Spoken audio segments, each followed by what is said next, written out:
Thank you, everyone. Welcome to the Darien High School auditorium. It's a nice meeting space. All right. Good evening, everyone. Thanks for joining us. It's good to be here at the Darien High School. Give everyone plenty of room. I would like to call this special meeting of the Board of Education to order. The next regular Board of Education meeting will be held on February 8th at 7:30 p.m. in the board meeting room. I will keep my comments brief. What I want to make sure everyone understands is kind of the process that we go through from a budget standpoint. So we're in that process where it's the superintendent's budget, and the board is working through that budget. And while we go through that process, any member of the board has the opportunity to put adds and cuts in terms of the budget. And then we go through the process of having a discussion around those adds and cuts. That process will happen next week, where we'll motion to move forward the add or the cut, have a conversation around it, and then vote on it. And then it will become the Board of Education's budget. So that is the process that we go through. So please understand, everyone has an opportunity at the board table to go through the process of adding or deleting cuts as we go through this budget process. All right? Great. We will move on quickly to the public hearing. Agenda item 3, public hearing 2022-2023 on the superintendent's proposed budgets. Members of the community wishing to speak at tonight's public hearing on the 2022-2023 superintendent's proposed budget may approach the podium microphones on either side of the aisle. Please give your name, address, and the name of the organization if applicable. We will alternate taking comments from both podiums. Copies of your comments may be left for the board on the table beside the podium or emailed to the board chair for distribution to the entire Board of Education. Seeing that we're set up with the podiums, we will allow you, while you're speaking, to remove your mask. I think that's appropriate.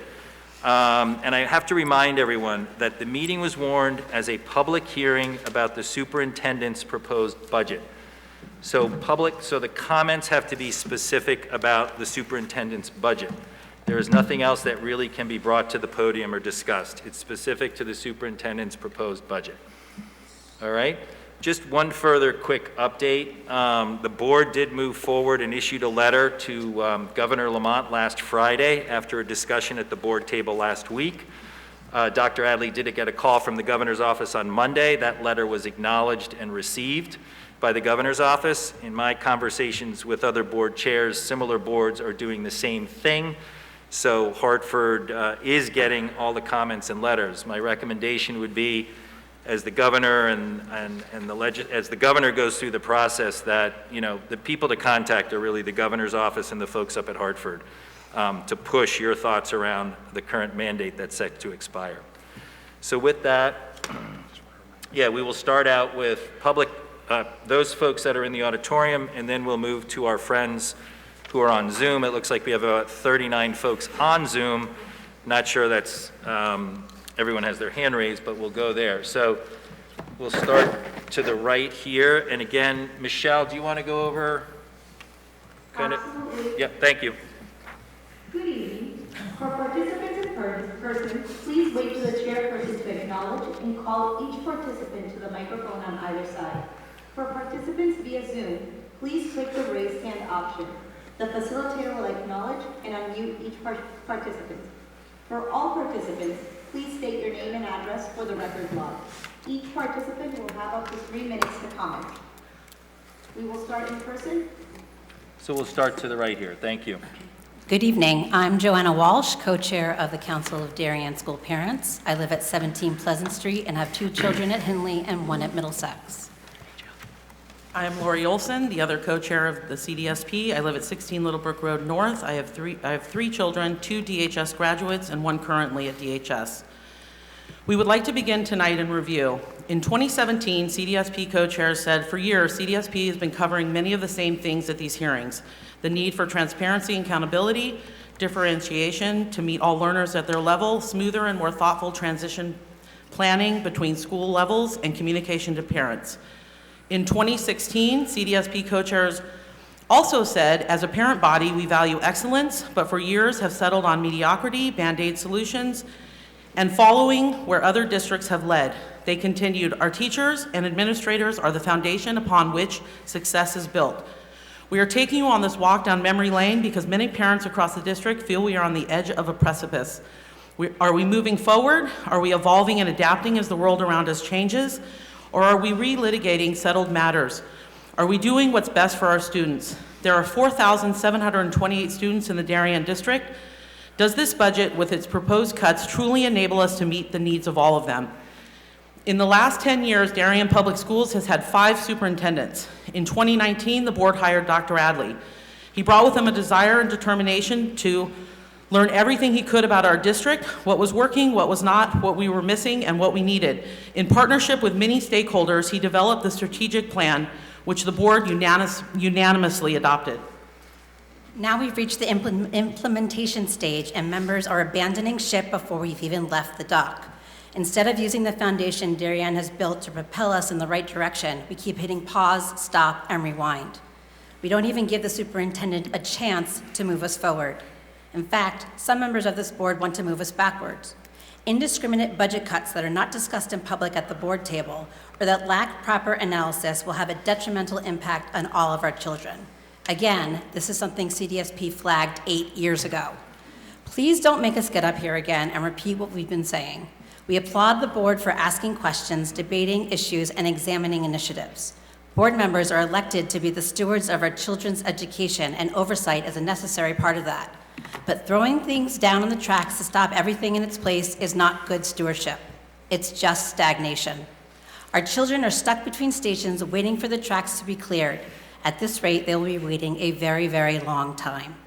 We would like to close tonight by thanking and expressing our gratitude for our teachers, principals, administration, and all who work to make Darien public schools better. Thank you for giving of yourselves so tirelessly. Please remember, schools exist for children. We expect the Board of Education to put our students' needs at the forefront of every decision. Thank you. You're at time. Thank you for your comments tonight. We'll move over next podium. Hi, I'm Stephanie Marr at 49 Christie Hill Road. I'm reading this on behalf of Leela Buck-June, who is homesick tonight. She lives at 12 Du Bois Street, and Leela is one of the co-chairs of the Darien High School Parents Association. On behalf of the DHSPA, we would like to speak in support of several items in the proposed budget that directly impact students. We strongly support the addition of the grant-funded school psychologist at DHS, as there is an increased need for social emotional support. 4 psychologists provide valuable continuity, allowing each psychologist to stay with a specific grade for all 4 years, similar to the model currently used in our guidance department.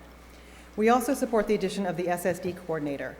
Testing accommodations and the number of students taking tests have increased significantly. In May 2021, 445 students took 943 AP exams, and that doesn't include PSAT, SAT, or any student with testing accommodations through an IEP or 504 plan. This small $4,000 stipend position would allow the Director of Guidance to focus on more impactful student-related activities rather than spending hours coordinating standardized and AP testing. We are in support of additional coaches for freshman field hockey and girls rugby. Currently, freshman football, freshman boys lacrosse, and freshman boys soccer each have 2 assistant coaches. We believe freshman girls should have the same opportunities to participate in their sports. Additionally, we support reinstating the China Exchange Program. This important DHS program helps to increase our students' global and cultural awareness, promoting diversity through immersive interactions with different cultures, which corresponds to our strategic plan goals. We have received considerable feedback from parents regarding the Bring Your Own Device proposal, and most are in favor of some type of choice. This applies in particular to students who currently use their iPads, as well as to rising 9th graders who are not yet familiar with how different devices might be used in various classes. Perhaps a modified program can be implemented where students who do not use their iPads can return them, saving money over the long term on replacement iPads. Another proposed change to the budget that affects DHS families is the shift of senior parking fees to the Board of Ed. Currently, all senior activities and events are covered by those funds. With this change, the $11,000 would become out-of-pocket expenses for parents. Finally, we would like to request that the board revisit the 2-mile radius policy, bus radius policy, since the bus contract is to be renegotiated in 2023. 2 miles is a long distance to carry a heavy backpack, especially in the dark or rain. This change would minimally affect the budget while significantly improving student safety, since only 2 bus routes would be added if the radius was changed to 1.5 miles.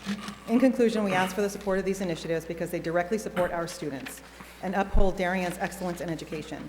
We ask each member of the board to remember it's about the students, that our schools exist for children. Thank you. Thank you for your comments this evening. We'll go over to my right. Good evening. I hope you can hear me. I'm Antoinette Coles, and I live at 5 Hillside Court. I am the other co-chair of the Darien High School Parents Association. Our schools are the best of the best and our town's biggest asset. Darien High School has achieved its #1 ranking because of our amazing teachers, administrators, and the continued support of the Board of Ed. Yet we are saddened by the acts of hate and vandalism in our building. As an organization, we are committed to the work of diversity, equity, and inclusion, and support the efforts of the administration. Our students want their school to be a place where everyone feels safe and appreciated, where differences enrich us all. It's time we address these issues through education. As stated in the district's vision of the graduate, our school's mission is to inspire a love of learning in all students so they develop as critical thinkers and innovative creators who contribute to the world with integrity and purpose beyond themselves. But we cannot do this without our exceptional teachers, administrators, parents, and Board of Ed members working together.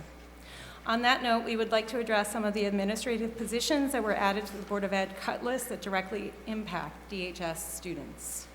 We encourage the board to discuss and invest efficiencies in the budget, but not at the risk of sacrificing our superior schools.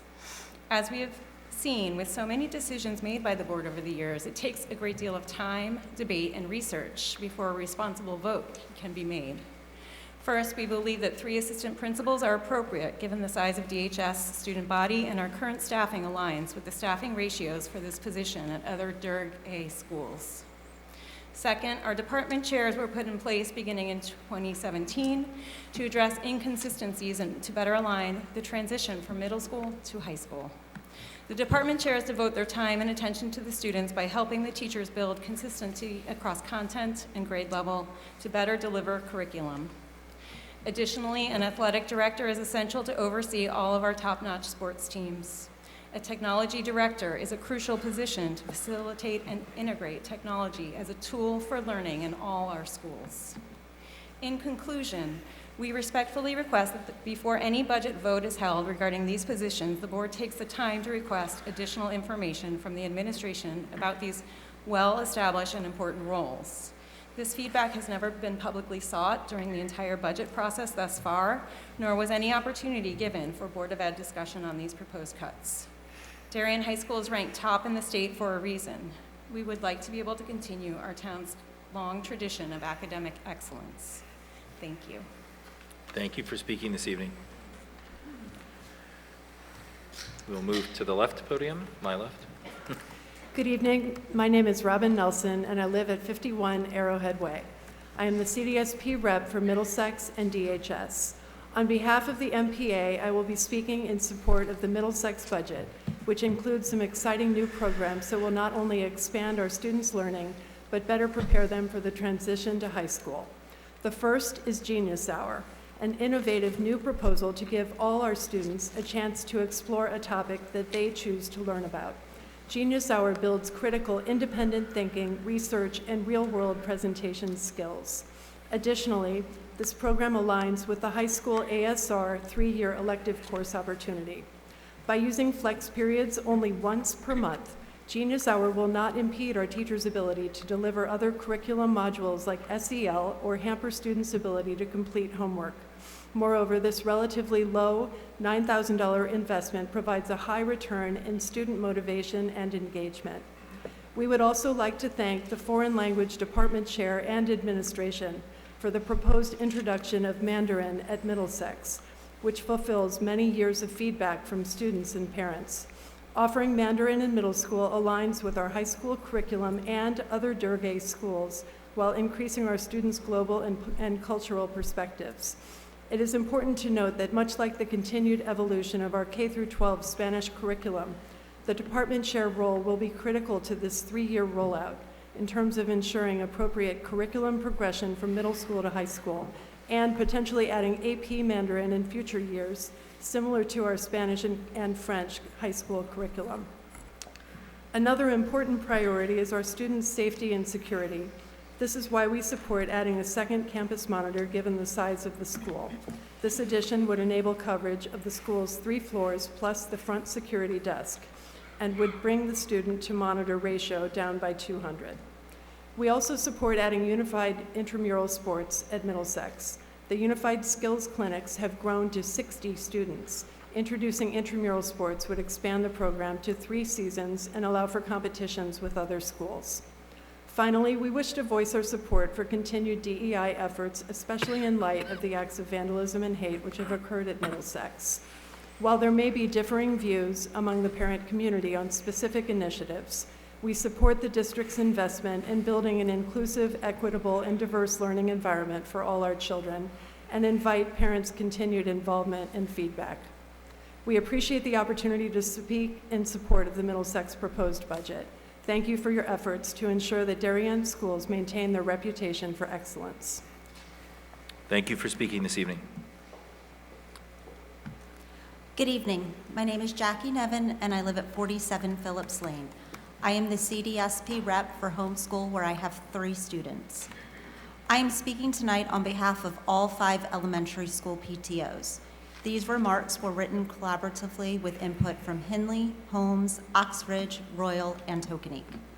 As you will see, although we are 5 schools with individual communities, we are committed to equity among all our buildings. We support the 0.2 full-time employee addition at Hindley for a PE teacher. The elementary schools are already stretched past their limit. In the past few weeks, administrators in multiple buildings have had to teach PE classes. With the addition of the section at Hindley next year, the situation becomes completely untenable. Without this 0.2 FTE, some schools would have to double up to hold more than 1 class at a time, with both classes sometimes sharing the gym if the common room isn't available. In a district known for excellence, PE classes taught by administrators or in half a gym are unacceptable. We also support the addition of the 0.5 FTE paraprofessionals at both Holmes and Oxbridge. Paraprofessionals provide vital instructional, behavioral, and other support services to students in the classroom. It is important to ensure that our schools are properly staffed to meet the needs of all students. Our parent communities support a robust elementary curriculum to provide a strong foundation for our youngest learners. Supplementation of the K-2 literacy program to reflect the advancements in phonics are important resources needed to achieve continued excellence in our elementary education. Elementary parents continue to prioritize the need for advanced math and expect to see expediency in the process to add that offering so that current students can benefit as soon as possible. We also support the addition of 1 FTE to the Oxbridge custodial staff due to the 30% increase in space in the new building. We are thankful the administration is addressing the needs of our facilities. Finally, we wish to reiterate the support for DEI work at both the elementary school level and district-wide. Hindley and Oxbridge have had outstanding experiences with their teachers and residents, and we wish for the district to continue participation. Unfortunately, we do not feel it is appropriate to comment tonight on other specific proposed initiatives as we cannot find a consensus among parents. However, the district decides to bring DEI work to Darien in the future, it must continue. Our 5 PTO DEI communities formed when parents came to us and asked us, their PTOs, to create these groups. We keep our school experiences equitable. Why wouldn't we want to make sure our individual student experiences are equitable too? Thank you for your time. Thank you for speaking this evening.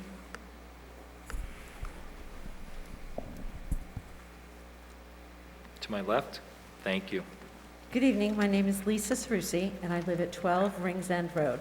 I'm a parent representative on the CDSP Special Education Subcommittee, which includes members from all building levels and every school within DPS. We are pleased to see that the administration is continually looking to improve the student experience in Darien, and the constant reevaluation of appropriate staffing and robust programming are paramount to ensuring positive student outcomes. Proposed staffing additions at the elementary and high school levels are necessary to meet the needs of our special learners. Paraprofessionals play a critical role in the general education classroom, assisting both students and teachers. They are essential to the success of all students and assist in their ability to access the curriculum within the classroom setting. Further, they support the district's goal of inclusion of diverse learners. At the high school, the administration has identified a need for an additional speech and language pathologist, special ed teacher, and school psychologist to support the increased level of support needed by our students. Darien High School cannot deliver appropriate services without these professionals, and the addition of the school psychologist will have a meaningful impact on the school's ability to aid all students who are dealing with more issues than ever due to 2 years of pandemic-related disruptions and troubling incidents of intolerance that continue to have a negative impact on their social and emotional health, as we've heard multiple times this year from students. We've also heard from our high school students, administrators, teachers, and parents of the desire to create a community of acceptance, regardless of race, religion, sexuality, and gender.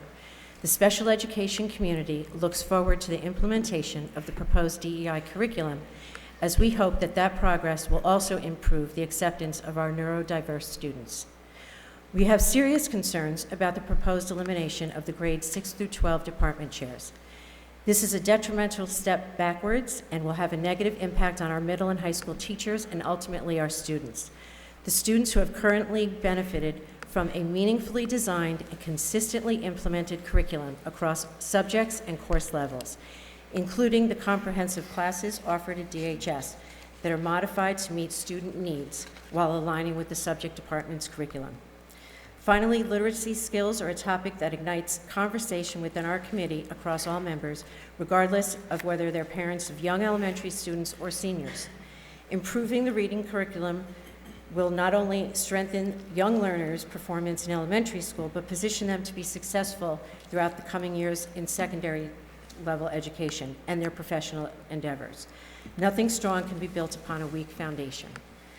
We appreciate the time you have given to listening to our concerns, and we look forward to continued collaboration among administration, educators, parents, and you, the Board of Education, elected in good faith to represent the best interests of education in our town. Thank you. Thank you for speaking this evening. Good evening. Carrie Vomaka, 24 Saltbox Lane, with Diane Urban, 10 Crane Road, and Washeen Beccarelli, 29 Bailey Avenue. We are here tonight in coordination with CDSP. In the fall of 2020, each of the PTOs launched its individual diversity, equity, and inclusion committees. They reached out to their school communities through their wires and invited parents to join in sharing views and perspectives and to work together in support of DEI efforts.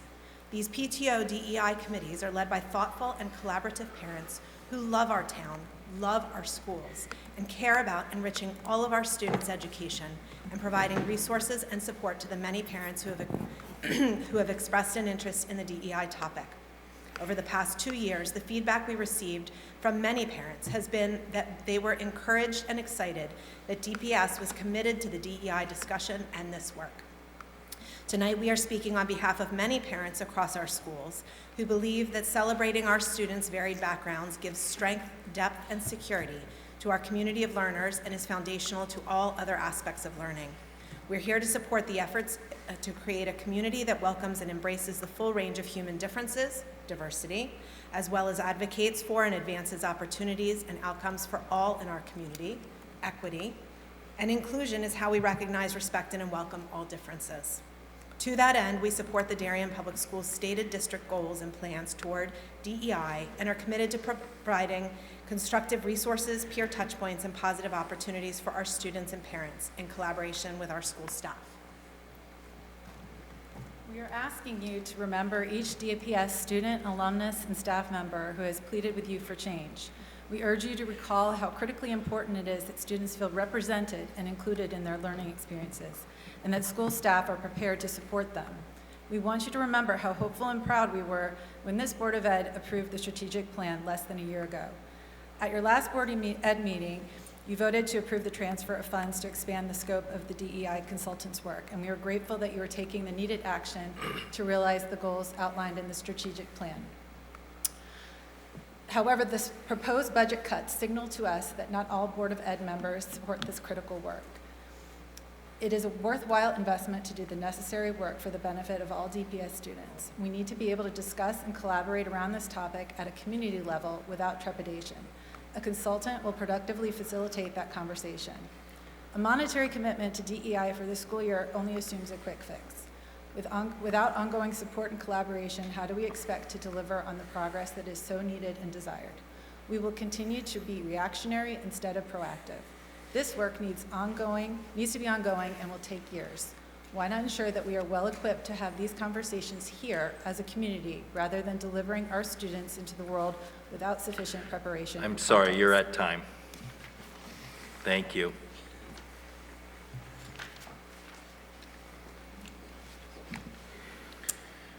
Good evening. Good. My name is Stacy TA, and I live at 10 Clocks Lane. My name is Deborah Ritchie, and I live at 16 Stony Brook Road South. We are the budget co-chairs for CDSP. First, we would like to thank Dr. Adley, Mr. Rudel, and all the people in the administration and staff that were helping the preparation and presentation of the fiscal year 23 budget. On behalf of our students, we would like to ask questions regarding the almost $2 million in proposed cuts. Hopefully, our questions can be addressed this evening.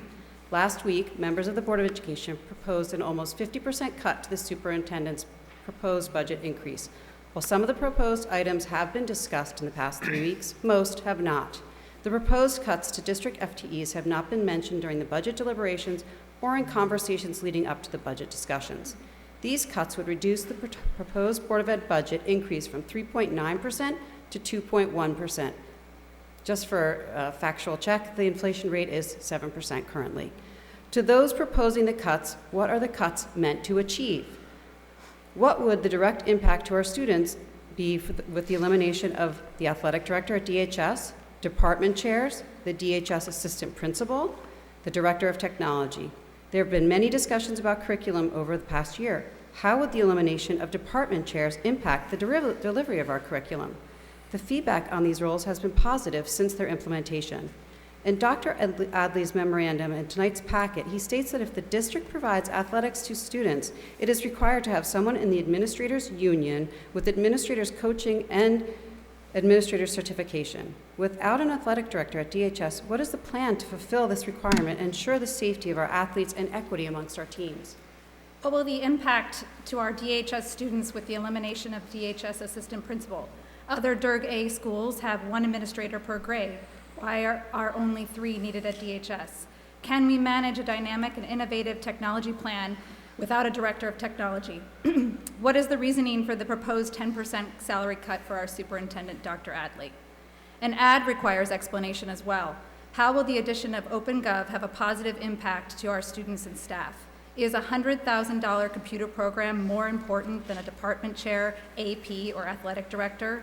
If drastic cuts are to save money, please note that Open Choice is a revenue driver, and removing that program from the budget causes our costs to increase. To the administration, how would this reduction to the proposed budget impact delivery of education in Darien?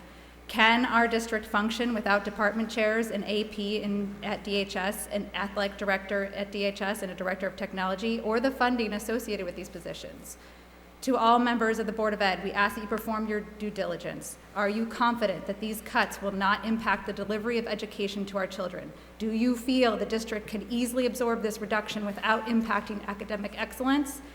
We support all efforts to achieve efficiencies in the delivery of education. Thank you. You are at time. Thank you very much for speaking.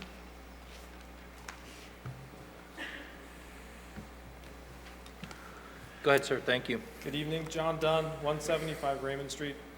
I'd like to briefly discuss the facts around Hartford's Open Choice program. Open Choice guarantees bigger class sizes in our elementary schools. Open Choice guarantees resources being taken away from Darien students and being given to Norwalk students. Open Choice guarantees more cost for Darien taxpayers. Open Choice guarantees going against the wishes of approximately 1,000 of your constituents. Open Choice is the wrong choice for Darien. Look what our students and our children have been through over the last 2 years of COVID.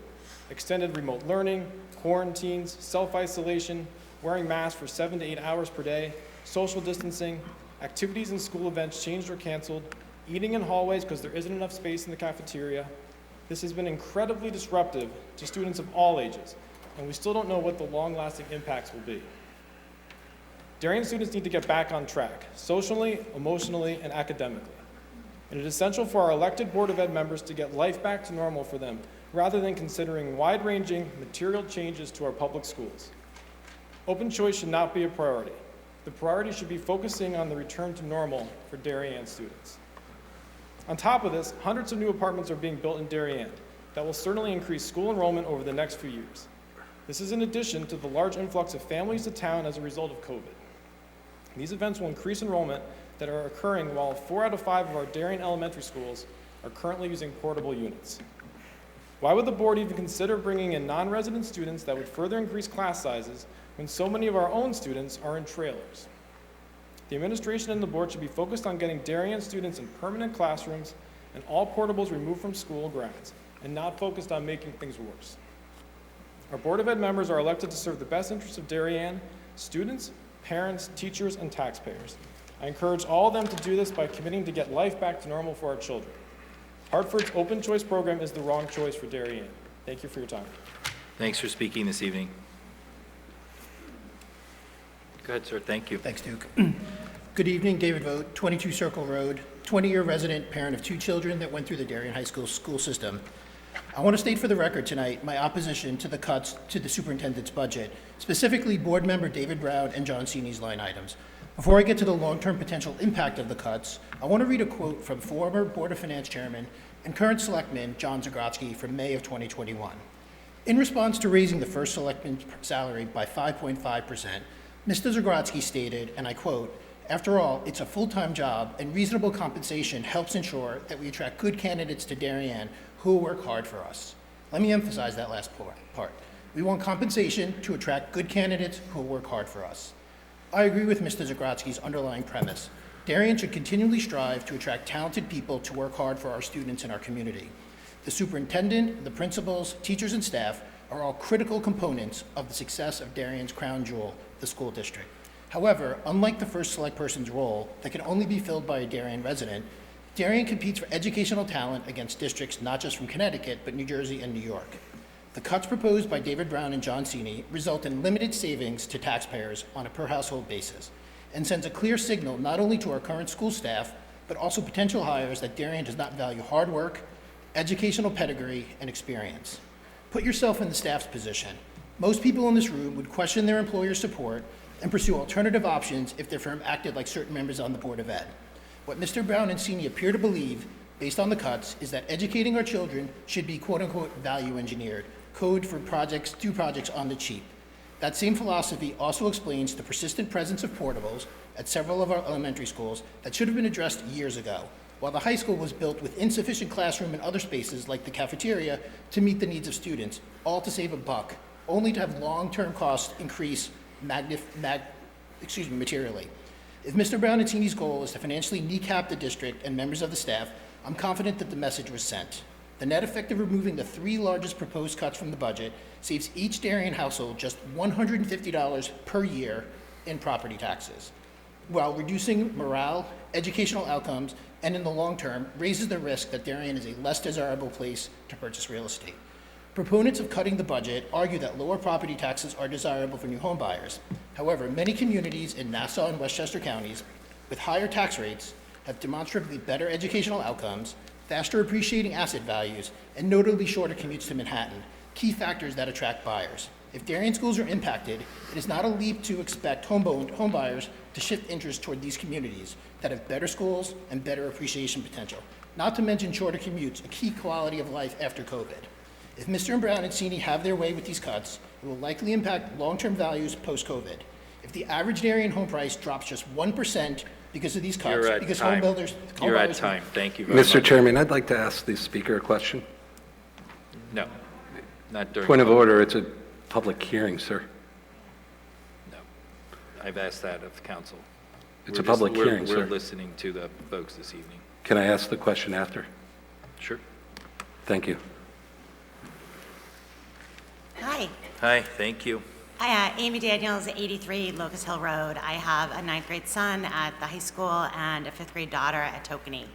I first want to thank all of you guys for the many, many, many hours that you spend on behalf of our children and our schools, the board and also the administration, and I have to add also the CDSP and the many representatives that serve for them. I'm disheartened to see funding of the DEI initiatives on the proposed cut list. In the short term, Darien's inability to embrace DEI practices could hurt our children. They risk not having the opportunity to see, learn from, and grow by exposure to different perspectives, by not knowing classmates and community members that aren't as well off economically, aren't as homogeneous, and aren't as white as what they see now, by staying in our Darien bubble. Professionally, I oversee marketing for a local education group that operates 3 schools as well as college consulting and day and boarding advisory services. I can tell you firsthand that Darien's possible resistance to DEI initiatives is in direct opposition to what is happening in the real world.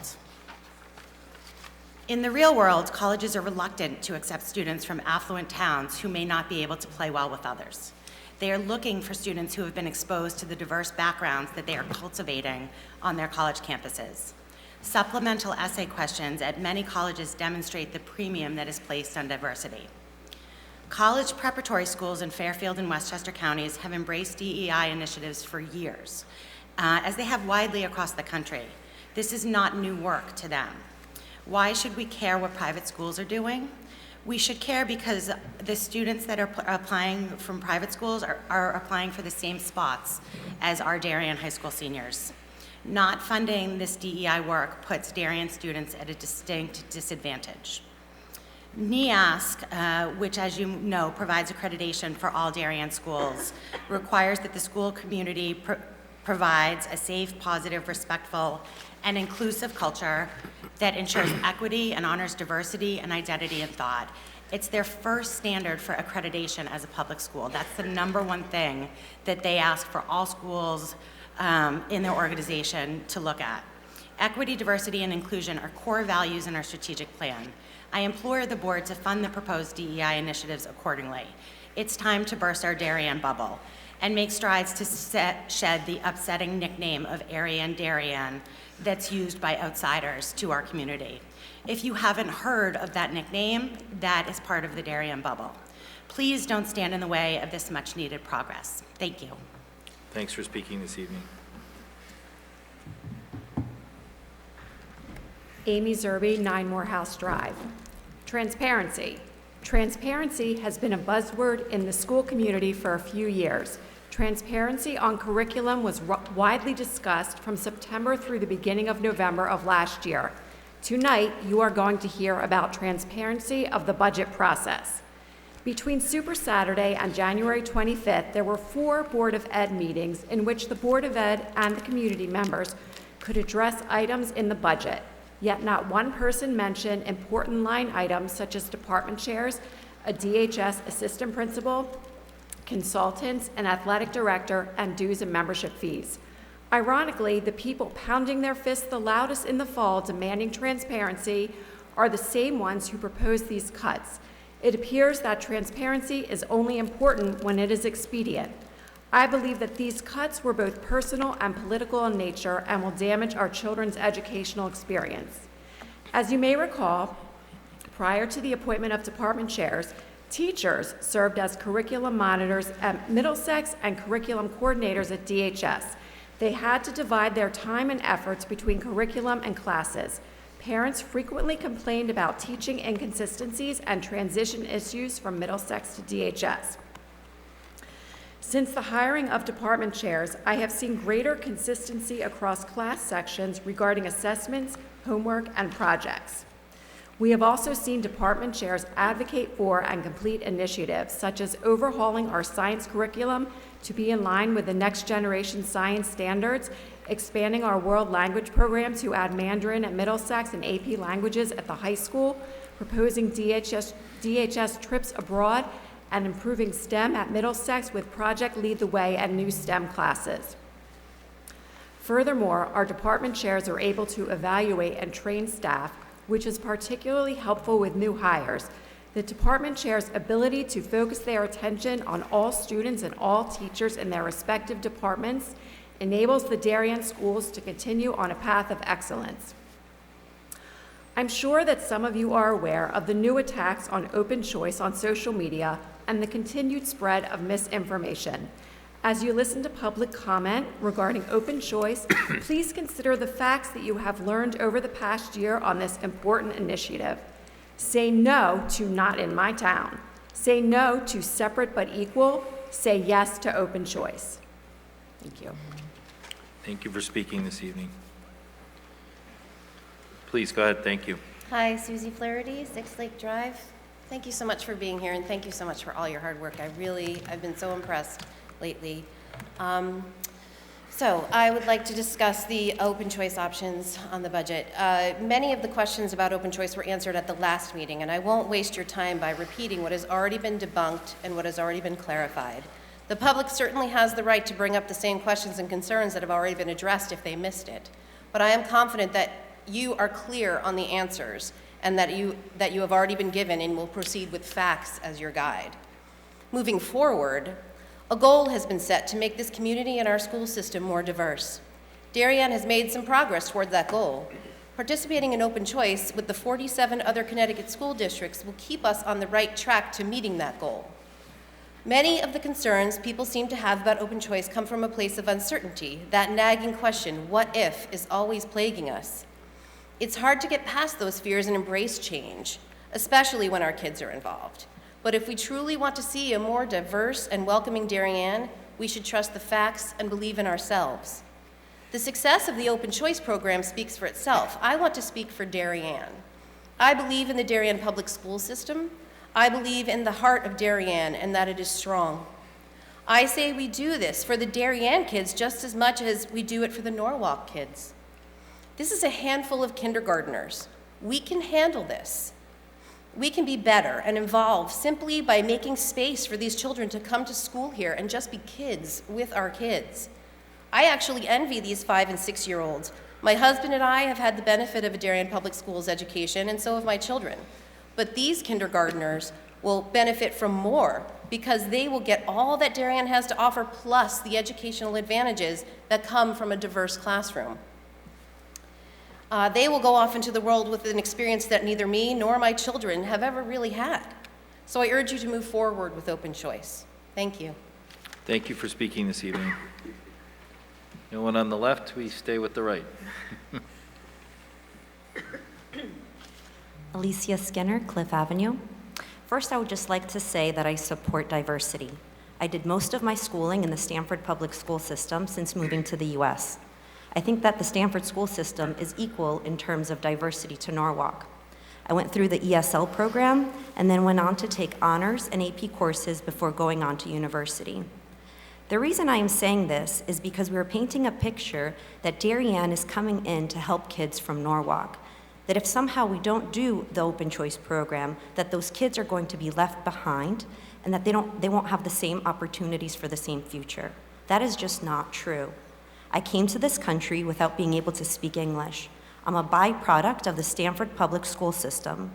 Many of my classmates, myself included, graduated and went on to some of this nation's best universities. The framework at these schools exists to turn out great students. There are AP classes, there's honors classes, and ESL for foreign students like myself. If a student has the desire and the will to learn, you can graduate from the likes of Norwalk or Stanford school systems and go on to achieve great things. The other misconception that people have who oppose open choice somehow don't want to allow those people into our school system. Again, I think that is not true. If open choice was available to kids in New Canaan or Greenwich, I would still be against Darien adopting open choice. It is not the prudent thing to do right now. Over the last 2 years, lots of education has been lost, and our students' lives continue to be disrupted, and our kids need to be prioritized at this time. I also don't believe that Darien meets the criteria for open choice. Open choice, as presented by Senator Haskell, would allow suburban school districts with a declining enrollment to voluntarily offer seats to students from overcrowded urban districts. Darien does not meet this definition. We do not have declining enrollment. We've had an influx of families that have moved to this town from New York City. We have 280 condos coming online in the near future. It is not prudent right now to take on additional children from outside of our district if we do not know how much space we have in our classrooms for the residents of this town. I think everyone can agree that as class sizes grow and become larger, the education will suffer. I keep hearing over and over in these meetings how wonderful it would be for Darien to be a leader, specifically when it comes to implementing open choice. I think what would be wonderful instead is for Darien to be a leader and at the forefront of pushing Hartford to give us back local control over our schools and for our kids' lives to revert to normal so that they can come out of the school system socially, emotionally, and educationally prepared for college. I think that would make Darien a leader. Thank you. Thanks for speaking this evening.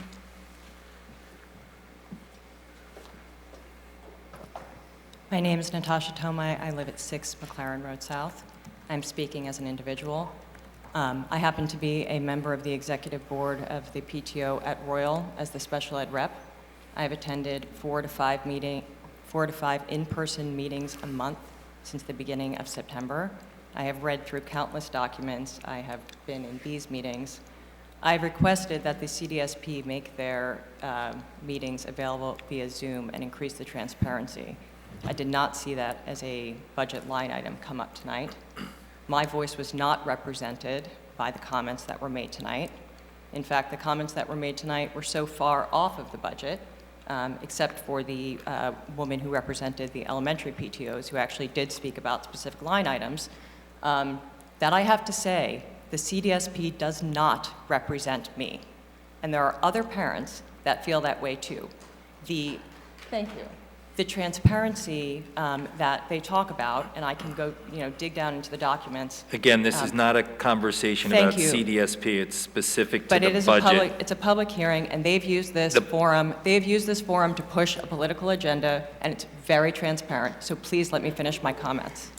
It's specific to the budget. The CDSP has no line item budget. So if you have questions specific to the budget, thank you. Open choice. We do not have the facts that open choice, what the revenue impact will be. We know that it's ill-timed. We know that it's not an either or. We are either, exclusionary or we are, care about people outside of the district. But it was represented by a budget chair that open choice is a revenue driver. That is not a fact. That does not represent the truth. And I have to say that tonight. I had no intention of making comments, but this is beyond the pale. Thank you for speaking this evening.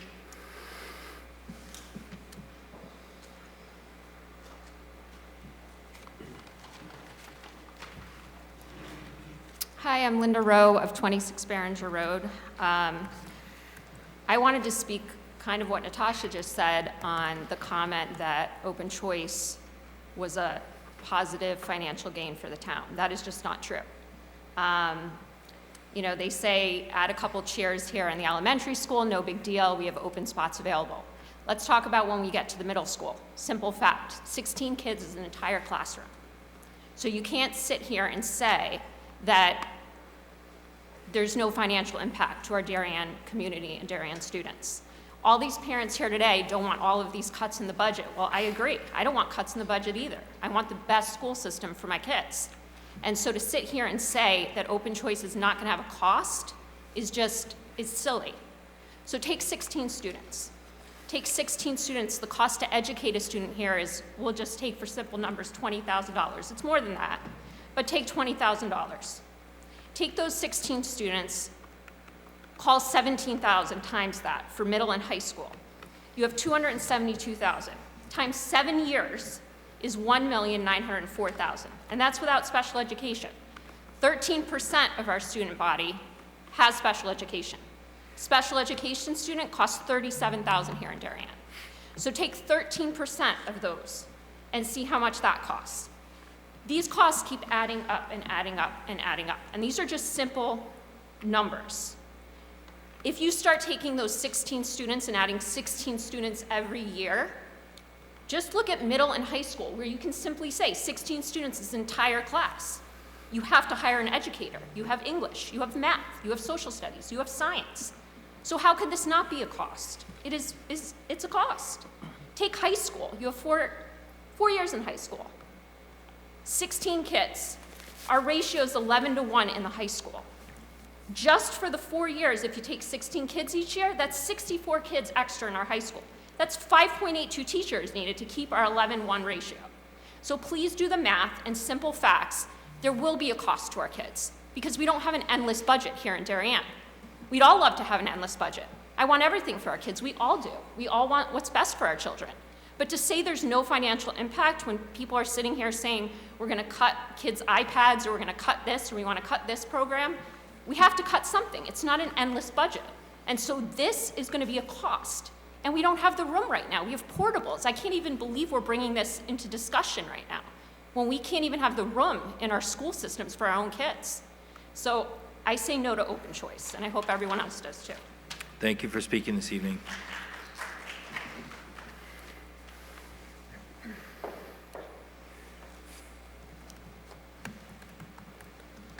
Good evening, everyone. Thank you.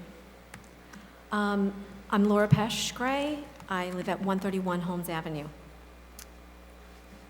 Open choice, as many of the people expressed tonight, I am not in favor of, and it's not the right choice for Darien. I'm not going to go into repeating what everyone else has said, but I will say that I do support and recommend a smaller amount of dollars put towards the ABC program and do it in a much smaller scale.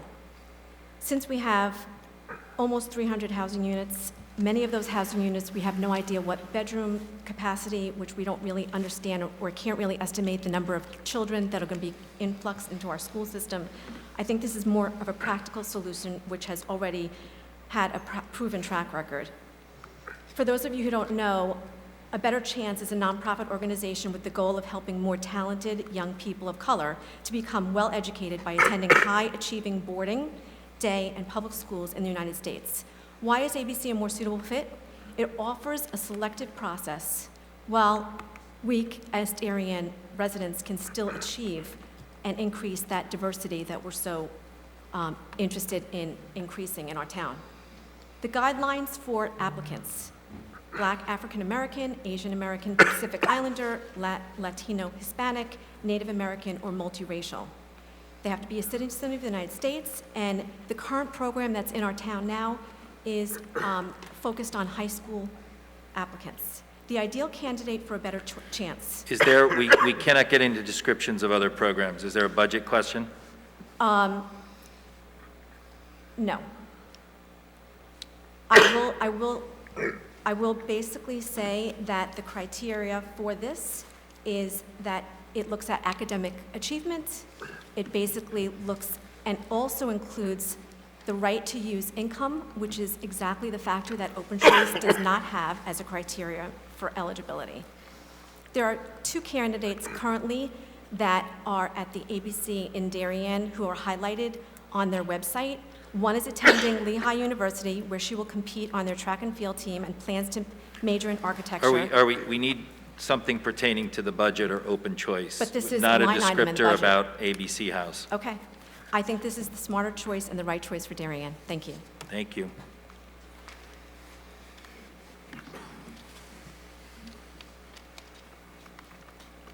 Anyone else in the audience? Right, Michelle, you want to start out with Zoom? Alex Taylor, you are unmuted and recognized. Sorry, Michelle, can you say that again? Alex Taylor, you are unmuted and recognized. Hello, I am Alexandra Taylor at 4 Barringer Road, and I am speaking on behalf of the Special Education Parent Advisory Committee, CPAC, this evening. Thank you to our administrators, the Board of Education, and teachers for all your hard work and dedication to all students. For DHS, CPAC has been asking the administration to add sign language as a course offering to DH students for years. Many students with disabilities, particularly those with language-based disability, are not able to take a foreign language at the high school level. Establishing a course in sign language at the Darien High School would provide accessibility to allow to a language to a large population of students and would enable them to meet foreign language requirement needed to attend many colleges and universities. Our districts and our DRG, including Greenwich and Wilton, offer ASL. In fact, when students at Wilton High School are surveyed, 58% say that they would be interested in taking a year-long ASL course. And those interested, 34% say they take it in place of another language, and 66% say they would take ASL in addition to the current foreign language. We predict that Darien students would be just as, if not more, interested in ASL.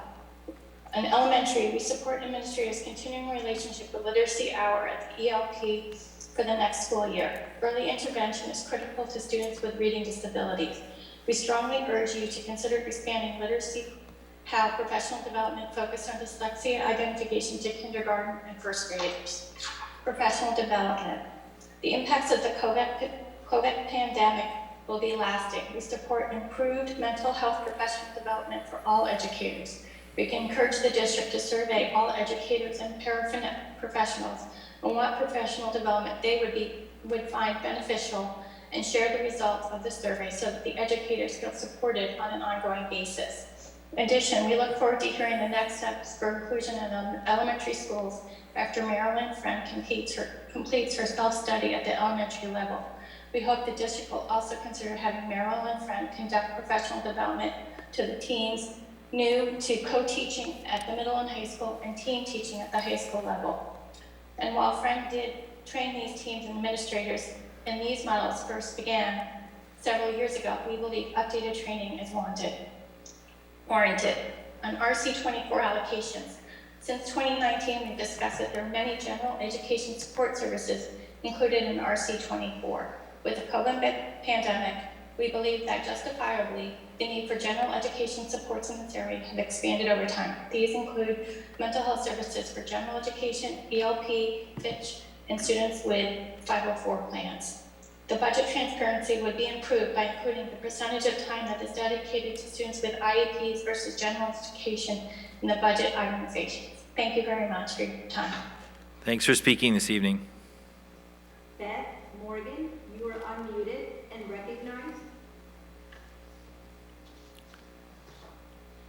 Beth, can you hear us? Yes, I can. Great, go ahead, thank you. My name is Beth Morgan and I live at 35 Hamilton Lane. My husband and I have lived in Darien for almost 10 years. We have 2 children in 5th grade at Oxbridge and at 3rd entering kindergarten in the fall.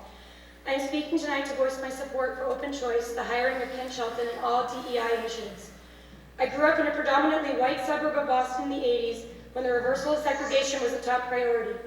My town voluntarily joined a program called METCO, which entailed the busing of Boston students to schools in my town and others when and where there was space. The fact that this existed, I apologize for my children, the fact that this existed 40 years ago, yet is being so contested now in Darien gives me pause. The title used for the sensationalized, fear-mongering petition going around is also disturbing. Why is Open Choice wrong for Darien, but right for towns like Westport, Weston, Fairfield, my hometown, and many others? What makes Darien different? Is it our history of racism and bigotry? Is it the complacency we have demonstrated in the face of discrimination? Are we not ready to put a stop to the messages of hate emblazoned at our schools by children who think it's acceptable to hate on people of a different race, religion, gender, sexuality, etc.? I, for one, am ashamed of the perpetual signs of bigotry in our town that continue to make national news. I feel we as a community should all be embarrassed and dedicated to changing the narrative of our town for the sake of our kids. I have heard some concerns that Open Choice may potentially increase class size. I was one of the parents who spoke before the Board of Ed in fall of 2020 about the 4th grade sections at Oxbridge being over optimal size. However, this was corrected going forward, and I applaud this board for listening and adding a safeguard to protect smaller class sizes. Further, Open Choice students will only be placed in classes where there is space. We are talking about 4 students per school, after all. This is hardly an influx of students. Regardless, the benefit of any diversity in our children's lives far outweighs the potential of 1 extra student in their class. I attended Andover for high school, and while it may not be a fair analogy because it is a private school, what most people don't know is that Andover's demographic is approximately 50% white and 50% of color. This is compared to over 95% at Darien schools. My experience as a teen was so much more rich and educational because of the diversity surrounding me at Andover. Andover graduates go on to win Nobel Peace Prizes, lead nations, cure diseases. It cannot be denied that the wealth of diversity experienced during my most formative years helped to shape and enrich me. It is important to note that this exposure to diversity is also something colleges are seeking out in applicants. Colleges have a vested interest in choosing students who can assimilate and thrive in a diverse world. How do we teach our kids that here, there's no diversity in DEI? With much deference to the Board of Ed, I implore you that it would be a mistake to continue to ignore the deep-rooted bigotry and lack of diversity in our town. With open choice and DEI initiatives, we can accomplish so much. To 1, reverse the history of discrimination and bigotry. 2, infuse our children with much-needed diversity that will enrich their education, development, and sense of community. And 3, give underprivileged children in nearby communities an opportunity. Thank you, Ms. Morgan. You're at time. Thank you for speaking this evening. Username Sartori, you are unmuted and recognized. Clara, can you hear us? Yes, can you hear me? We can. Go ahead. Thank you, Clara. Great. Hi, I'm Clara Sartori. I live at 161 Old Kings Highway South in Darien, and I am a member of the RTM Education Committee. The comments I'm going to make are my own. I'm also a former member of the Board of Education, so I hope you'll consider my thoughts a little bit helpful. I'm sure you know that I would like to share a few thoughts about stewardship, known as the responsible overseeing and protection of something worth caring for and preserving. As all of you know, as a deliberative body and stewards of the town schools, the Board of Ed owes the community careful and thoughtful consideration of all of the superintendent's proposed programs and expenses for the coming year. The board is expected to balance the needs of the town students with taxpayer affordability. Central to this mission is a respectful analysis of all the facts behind proposed expenses, doing the homework required to understand and present reasoning for school programs and funding is indeed a formidable task for board members, but it is the job and we're elected to do. No doubt this process requires thorough understanding of the budget and rigorous evaluations of programs, including adjustment and at times elimination of programs. As experts on the Darien community, the Board of Ed's examination of the budget is crucial to the continuation of excellent schools here in Darien. Tough decisions are often necessary. However, when cuts are proposed, they should be suggested with sensitivity to the implications for the students and the staff. For the administration, stewardship involves months in preparing this budget as they use their expertise to consider education trends, suggest initiatives, analyze staff needs, and study enrollment projections, all with an eye to meeting student needs. Therefore, I would like to suggest that your suggestions for modifications in the budget include the rationale for the proposed cuts, including possible ways of delivering the program at a lesser cost. Modifications with personnel implications should be suggested in executive session. Careless public conversations about personnel by the board will only result in poor morale and hamper future negotiations and recruitment efforts. If a reduction in force is necessary, it should be vetted before the budget process. Discussion of support for modification should be held in public session, not in caucus. Darien is extremely fortunate that the community generously supports its schools. As an example, the RTM has supported operations budgets without exception during the past several years, and in the past 3 building projects, there has been no call for referendum. Clara, you're at time. Thank you. Okay, that's all I have to say. Thanks for speaking. Bye-bye. Peter McGinnis, you are unmuted and recognized. Peter, can you hear us?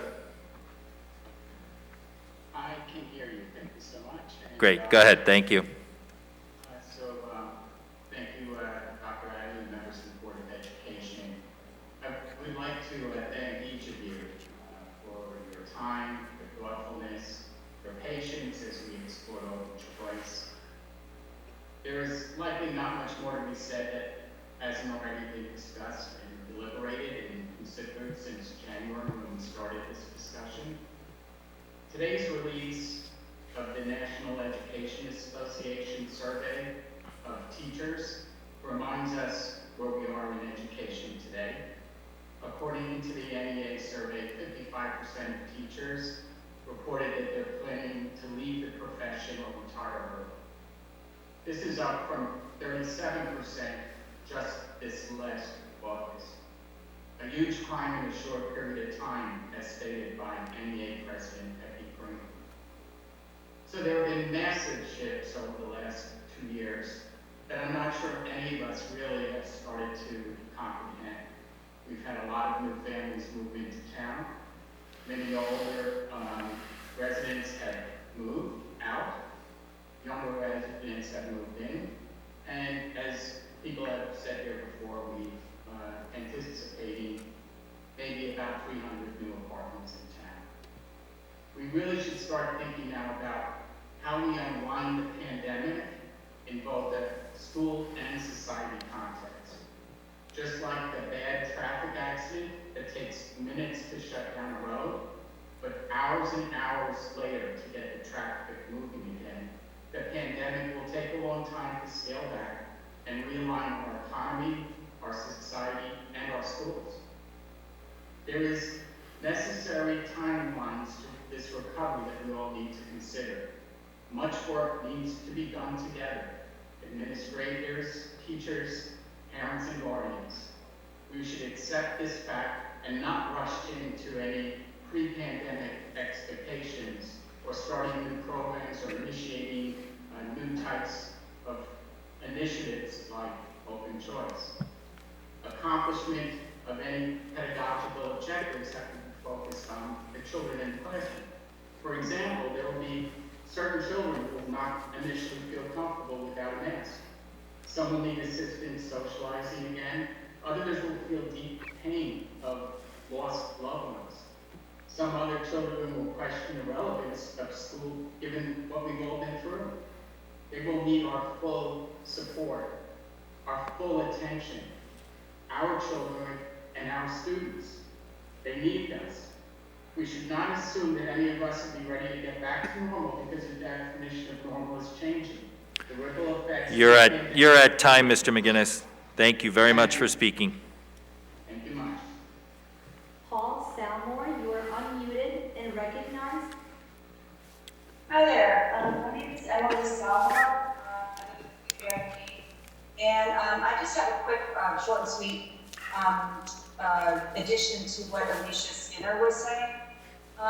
So I have two children at Middlesex. One is in 6th grade and one is in 8th grade. We have one middle school in town, and it's already quite crowded.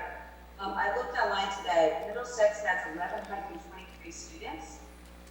Each of the 5 Norwalk middle schools has just over half of what Middlesex has, with just a slightly higher teacher ratio by one student. And each of them has a principal, each of them has an auditorium, all facilities. And the reason I know this is that I'm a substitute in Norwalk Public Schools. So I am in the classroom. I see that each of the rooms is smart boards with all the facilities that they need. And I just can't for the life of me figure out why this program is being floated now, in a time when we are a rapidly growing town. We're a town that is growing, as has been communicated many times, with condos, with the growth in population from COVID. I just think it's the wrong thing for right now. I'm not saying never. I really support the ABC program. To reiterate the earlier speaker, I'm not going to go into it. Other than it's vetted, it's privately funded, and it's neat and merit-based. I really think that Darien can do better integrating the students that are already here. People, students who are minority, students of color who are already here, we can do better with outside of school programming. But this is wrong for our town. I really urge Board of Ed members to assign gravity in their decision making. This matter, taking into account the long-term effects such a program of open choice we have in Darien, long choice in Darien right now. Thank you. Thanks for speaking this evening. Kate Bates, you are unmuted and recognized. Kate, can you hear us? We can hear you. We can hear you. Oh, yeah, sorry. Go ahead. Thank you. Hi, everybody. Kate Bates, 33 Ridgely Street. Thank you to the BOE all for being there tonight.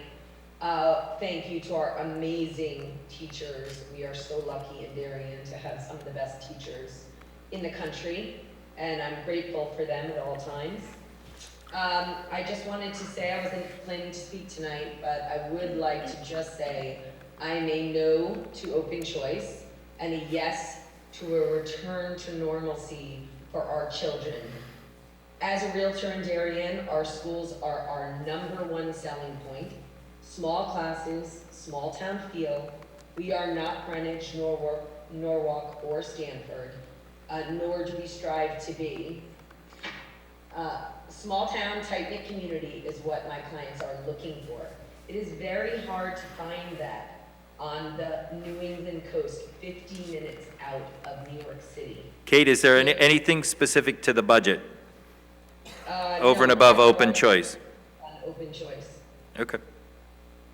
So this is about open choice, and it is about adding more children to our school outside of our district.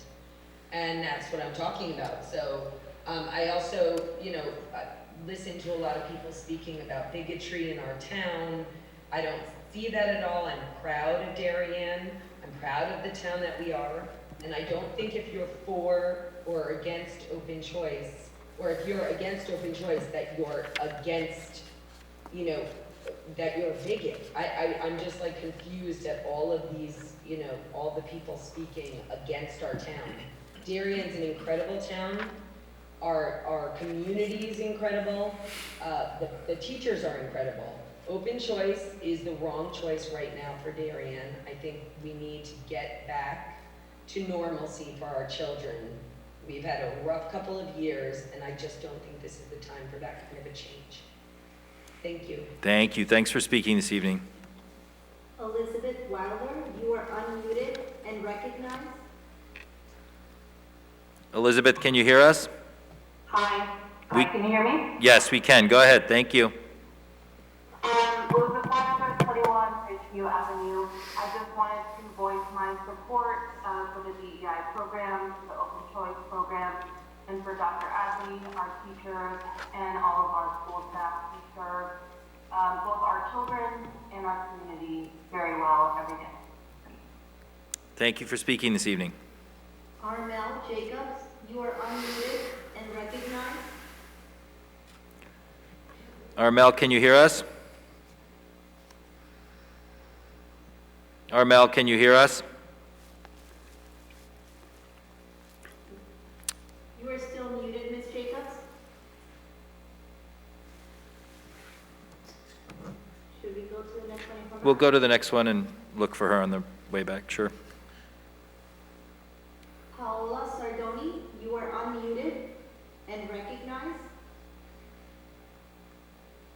Hi, so my name is Paola Sardoni, and I live on 21 Tower Drive. So I am originally from Brazil.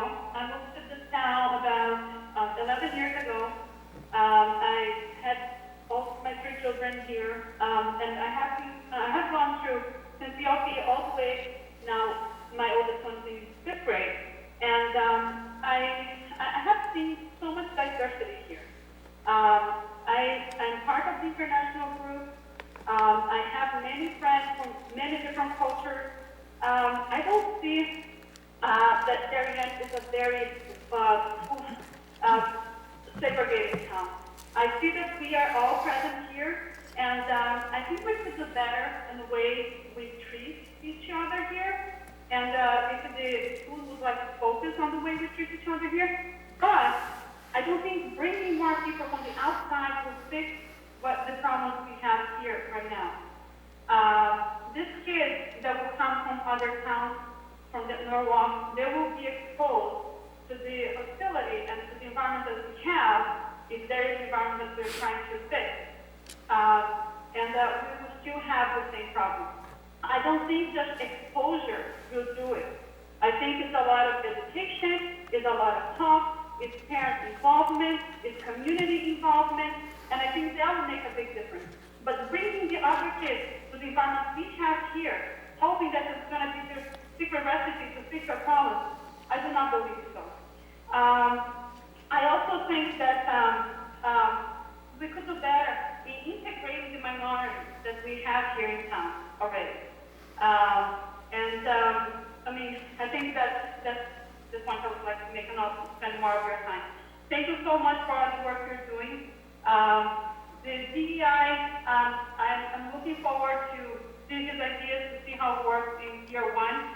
I hope we can reevaluate after he shows to us what he can do in 1 year. And I really hope we can get something good out of this, what he's going to bring. But bringing other kids to the environment we have, and the number of kids we have already in town, it's not going to be good for them, and it's not going to be good for us either. Thank you very much. Thank you. Thanks for speaking this evening. Ms. Armel Jacobs, you are unmuted and recognized. Can you hear me now? Yes, we can. Thank you. Hear you and see you. Go ahead. Thank you. Okay. My name's Armel Jacobs. I am 12 Fitch. I want to say that I am against the proposed cuts or any proposed cuts that would hinder any ongoing diversity, equity, and inclusion work. I'm a little disturbed to hear so many people pop on and say that they're big fans of diversity, but they just want the right diverse people who've been selected. I don't think that that perspective is inclusive. So I wanted to say that. I also wanted to say that I'm against the personnel cuts that were proposed by Mr. Brown. I'll echo Ms. Sartori's assertion that discussions of salary and those particulars should probably be done in executive session, particularly in a climate where, you know, it's not an easy time to be working in a school district right now. We want to be able to make sure we're able to attract and retain the best talent. I'll just say, I'm so grateful to Dr. Adley specifically, and the whole team that's done just such a good job managing what is an absolute cataclysm. Like, we have been able to function fairly normally, remain open almost throughout the entire time, and I have to wonder what is actually motivating the proposed cut in salary, when I think Dr. Adley has done an incredible job making our town safe for our children to stay in school. So I, for one, am thankful. So that's what I wanted to say. Thanks. Thank you for speaking this evening. Username Steph's iPhone, you are unmuted and recognized. Steph's iPhone, can you hear us? Yes, hi, can you hear me? Yes, go ahead. Thank you. Hi, my name is Stephanie Desai. I live at 5 Midbrook Lane. I have a child at Royal and at Middlesex. I am speaking in support of the continued development of the DEI program.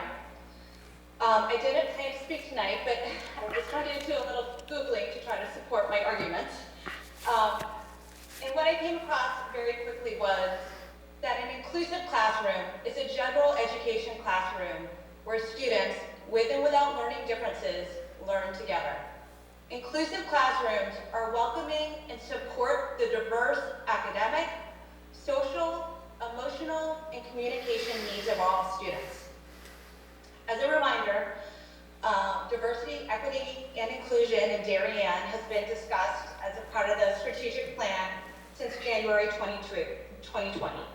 Students, alumni, and families have been publicly calling for support and action for this program since 2020.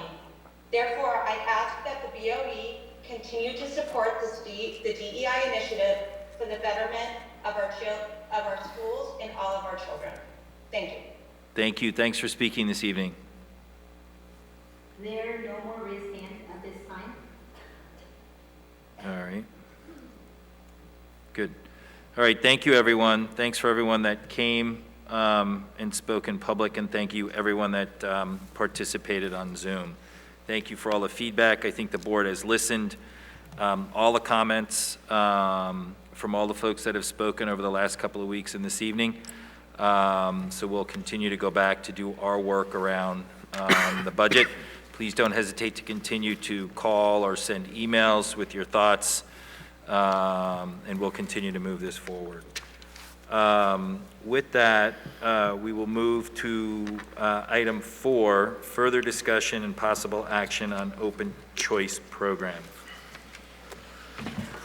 So we'll open it up to the board. Any further discussion or action, any further discussion on open choice or any additional questions or information needed?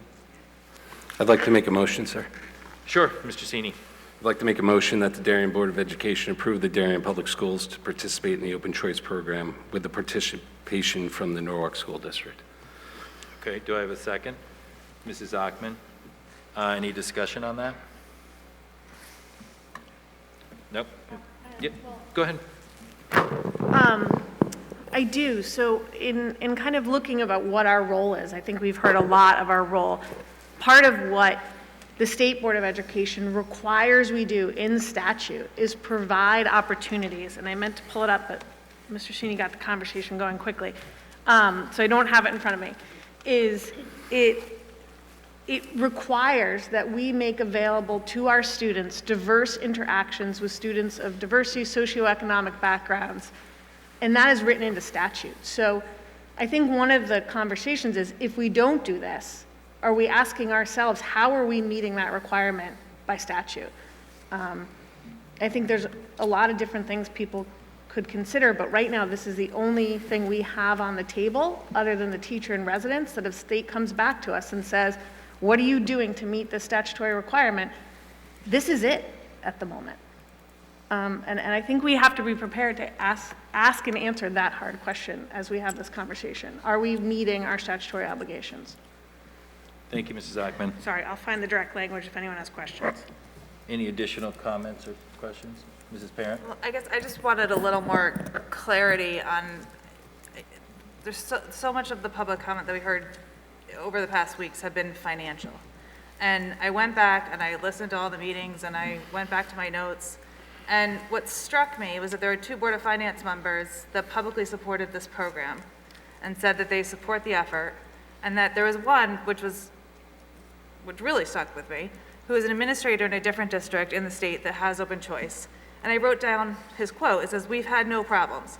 This is only incremental cost, provided you don't break any sections. Out-of-pocket costs are only a couple thousand, which is less than you'd be getting from the state." So I would just like a little clarity from either it's Mr. Rudel or Dr. Adley. Is that comment correct, that these are incremental costs and that it's not the millions that we're hearing from the public comment? Thank you. We have been clear in the last presentation for open choice that through elementary school, if we were taking the 16 students, it would result in a positive balance of over $200,000. Similarly, if you play the students out cohort-wise through the middle school, for example, that would also, just in round numbers, result in $100,000 to the benefit. So we don't see this as a negative expenditure for the district. Mrs. Best. Thank you. Just to go further, I believe, correct me if I'm wrong, but one of the cuts on the table at the moment to cut the open choice program actually removes $38,000 in revenue for next year's budget, if I'm correct, with the 16 students. Correct, yep. So I do feel like the finances now and moving forward, we've discussed pretty thoroughly, and I feel like that information is there, and thank you so much for all of that. Enrollment is another piece that we've heard quite a bit about, and I just wanted to go back again to Mr. Rudel's comments that not only are we not bringing in students to get us to full capacity, but there's actually still quite a bit of room left in these sections as we look at our enrollment projections moving forward, correct? That's correct. Okay, thank you very much. We have goals as a district around diversity and inclusion. We have steps we're talking about taking, but I think it's important for all of us to think about it as pieces that are going to have to work together. There's no one answer that's going to fix everything for us as a district. So to me, this is just another piece, a reasonable to my way of thinking, very small risk piece to help us move the needle and help create a more inclusive and more diverse district here in Darien. So I can't see how it's not the right choice. Timing is something we've heard quite a bit about. Timing's always difficult. There's never a great time. We're never gonna have everything lined up. Portables are on their way out. That's already happening. We already know that, so that's wonderful. Yes, we have facilities needs, but they're being addressed. We're not going back to normal. We've all said that. We all know that. It's gonna be a different normal, so we can't wait until we get back to something that we recognize from the before time. So that doesn't hold a lot of water. So I think we have a responsibility to give this a try. I do think the timing is now, and I think that we've heard a lot of concerns and we've had a lot of really valuable discussion, and I think, for me, we've addressed the concerns. Thank you, Mrs. Best. Mrs. Ackman. So I guess Mrs. Best brings up a good point on the timing issue. Why now? I guess as a board member, as I look at, my stewardship, which is really the right word to be using on this, we've heard claims that class sizes in kindergarten have just risen for the last 9 years. That's actually inaccurate, and this board actually took action to lower class sizes to make sure that we had small class sizes. So if anything, in the last 6 years since I've been on the board, we've actually made classes smaller. And in terms of remediation, I will admit publicly I'm struggling with that. We were receiving children as kindergartners. There is no remediation per se. That's the first time you begin your compulsory education in Connecticut. So if we were taking kids in any other grade level, I might understand remediation. And respectfully to the administration, we talked a lot about COVID remediation last year, and outside of our grants, we didn't put remediation money significantly in our budget. So it can't be, we're not gonna fund remediation, but we're really concerned about remediation. I do think there are going to be effects we're gonna see of our children coming back into school. I do think, as Mrs. Best says, we're gonna be talking about a new normal. I do think teachers, administrators, our healthcare professionals are going to have to work with all of our students to reacclimate them into whatever this new normal is. But the idea that we can't take kids in at kindergarten when they're beginning their schooling because of remediation, I struggle with that. I would understand it in different grades, but I struggle. Kindergarten is when you begin your compulsory education in Connecticut. I just think that we have an obligation. I went up to Hartford. I testified against regionalization. I made the argument that we could do it better ourselves if you let us. And this is a choice program. I think we're gonna have to answer the state if we turn down choice programs, because they're going to say, you said you could do it yourself and now you're not doing it. I do think this is the best way for us to safely wade into a choice and an area that we have maybe not been fully robust in, and have maximum flexibility with how we handle it going forward. I really would urge board members, I think it's good in the long term, and I think it gives us the maximum flexibility as a district that we need to really protect things like small class sizes. Mrs. McCammon. I actually do think that at another time, Open Choice could be a worthwhile program for Darien. I do think I'd like to take a closer look. It has the potential to be a revenue generator run the right way, but it also has the potential to have some costs, and I'd like to see some better modeling and some other actuals from other districts. But fundamentally where I come down, as I don't think this is the year, and so I won't be voting for it tonight, but I do look forward to future conversations. Thank you. Thank you, Mrs. McCowan. Mr. Sini. I just remind this board that there are 3 budget control positions in this year's budget. So if we were so certain that we weren't going to trip class sizes, I was the only one who proposed to cut down to 2. We still have 2 in there proposed, and 3 proposed by the administration. So there is some uncertainty around the class, the number of sections. 2, I was admittedly before for this program at the beginning, but that was, I think, about over a year ago. I am flip-flopping, I will admit that, but I don't know what this new normal you guys speak of is. I think we are going back to normal, but I think we actually have to focus on our kids first. I do want to focus on remediation if there is some. We are seeing some increase in special ed services and the numbers there. So I want to see this shake out. I want to see the ripple effects of what we're doing to our kids by them being in mass. Seeing pictures of our elementary school kids at a cafeteria table, 1 or 2 facing each other. This is not anywhere close to normal that we're dealing with. So it is not the right time to implement a program like this. I will support it when I have better confidence that we are back to normal, and I do think we will get there. I don't subscribe to this new normal. Secondarily, I do think we're going to have a better view on what the demographic trends are around moving out of New York City. And I am in, I know the 3 apartment complexes are coming along and a few others. I'm confident that they're developed, so it's going to mitigate, the number of families in terms of how they're developed and their sizes and the fact that some don't have bathtubs even. But I think a lot has changed since this has been brought forth, and I gave Dr. Adley the heads up. And I do hope this work will carry forward. I do hope we'll get better information. We would be the only new district subscribing to it in the Norwalk schools. The other districts that are participating have already participated in just shifting kids. Danbury didn't play out either. So there's some issues with the program that I think over the next 12 months, as we do get back to normal and focus on getting our kids back to normal, I'll have much more confidence in supporting a program like this, but I will be voting no this evening. Thank you, Mr. Cini. Any other board questions or comments? Dr. Adley, you want to add anything? Yeah, I wouldn't mind. Thank you. And thank you for the community for your participation. I do want to thank our board members for participating hand in hand with the community and thoughtfully reviewing the Open Choice program.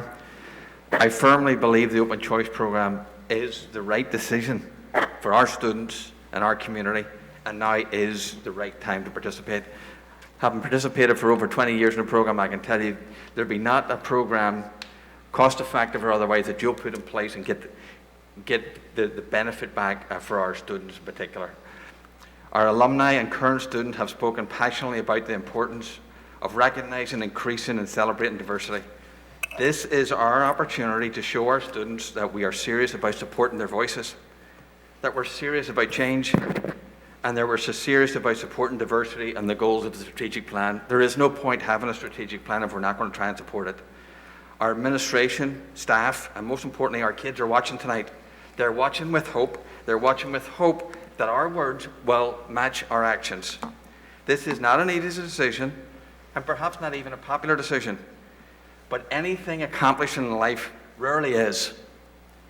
Matters relating to finance, space, time, and are all legitimate issues, but they have been addressed. Let's not kick the can down the road. There is nothing that we have heard that should prevent us from moving forward. I'm appealing to the board. This board prides itself on getting things accomplished when it wants to and when it needs to. The board has heard from the public, and I'm sure you've heard from constituents privately yourselves, and that you're challenged and perhaps even wrestling with the decision. Let us be leaders, not simply passive followers on such important matters. This evening, I ask the board passionately to make the courageous decision to support Darayan's participation in the Open Choice program for the benefit and enrichment of all our Darien students, as well as those participating in the Open Choice. Thank you. So any other board questions or comments? Mr. Cini. I would just like to respond. I'm not passively watching this, Dr. Adley. Thank you. Pardon, sir? Yep. Yes, Mrs. Worm. So I would also like to say, also compared to hearing some of the comments this evening, I don't think that we're sitting back passively, and I think that we need to be leaders in getting our town back to normal, because I do not believe that we're anywhere near normal. I've seen some of those similar photos. It was the saddest thing I've seen, seeing 2 and 3 kids sit at giant tables. I don't even want to go into some of the issues going on at the high school with some of the kids I know. We need to work on the mental health of our students. Yes, stewardship, but first to our town. Can you hold the applause, Mr. Chairman, both ways, Yes, please? yeah. We will hold applause, please, all right? Mrs. Parent. So I just want to respond to the our kids idea. yes, this Board of Education has a responsibility to Darienne's children, but it also has a responsibility to the education of every child in the state and in this country. If you guys think that 16 5-year-olds is going to affect the 4,700 other children, I just don't understand that argument. No Mr. Chairman, comments from the please. public, please. Thank you. 4 children in an elementary school. If we're talking about this new normal and coming back out of COVID, every educator, every administrator that has come before this board talking about this has said that this is the right decision for our children. We need to trust the educators that we hire to lead this district. Thank you, Mrs. Parent. Mrs. Ackman. I just think we need to be really forward-thinking here. We have an obligation by statute to expose our children to diverse teachers and diverse populations. We are being presented with a choice program. We told the state we could do it better ourselves, and now we're saying, we don't know. We're listening to revenue conversations, which is not proved out in any district where it's actually being utilized. I've talked to many of them. They don't understand why we're so hung up on this financial issue. We really have to be, like when we make this vote today, we have an administration saying they can handle it. We have teachers saying they could handle it. But for some reason, we're saying they're all wrong, we know better, you can't handle it. I just think we need to be thoughtful because there are consequences to actions, and when you vote today, you really have to understand the importance of your vote and what you're doing. Thank you, Mrs. Ackman. Any other board questions or comments? Mrs. McCammon? Yep. The other comment I didn't make when I spoke earlier is that we've talked about this program as a vehicle for diversity, but the survey is, or excuse me, the enrollment form, or the lottery, is not actually set up to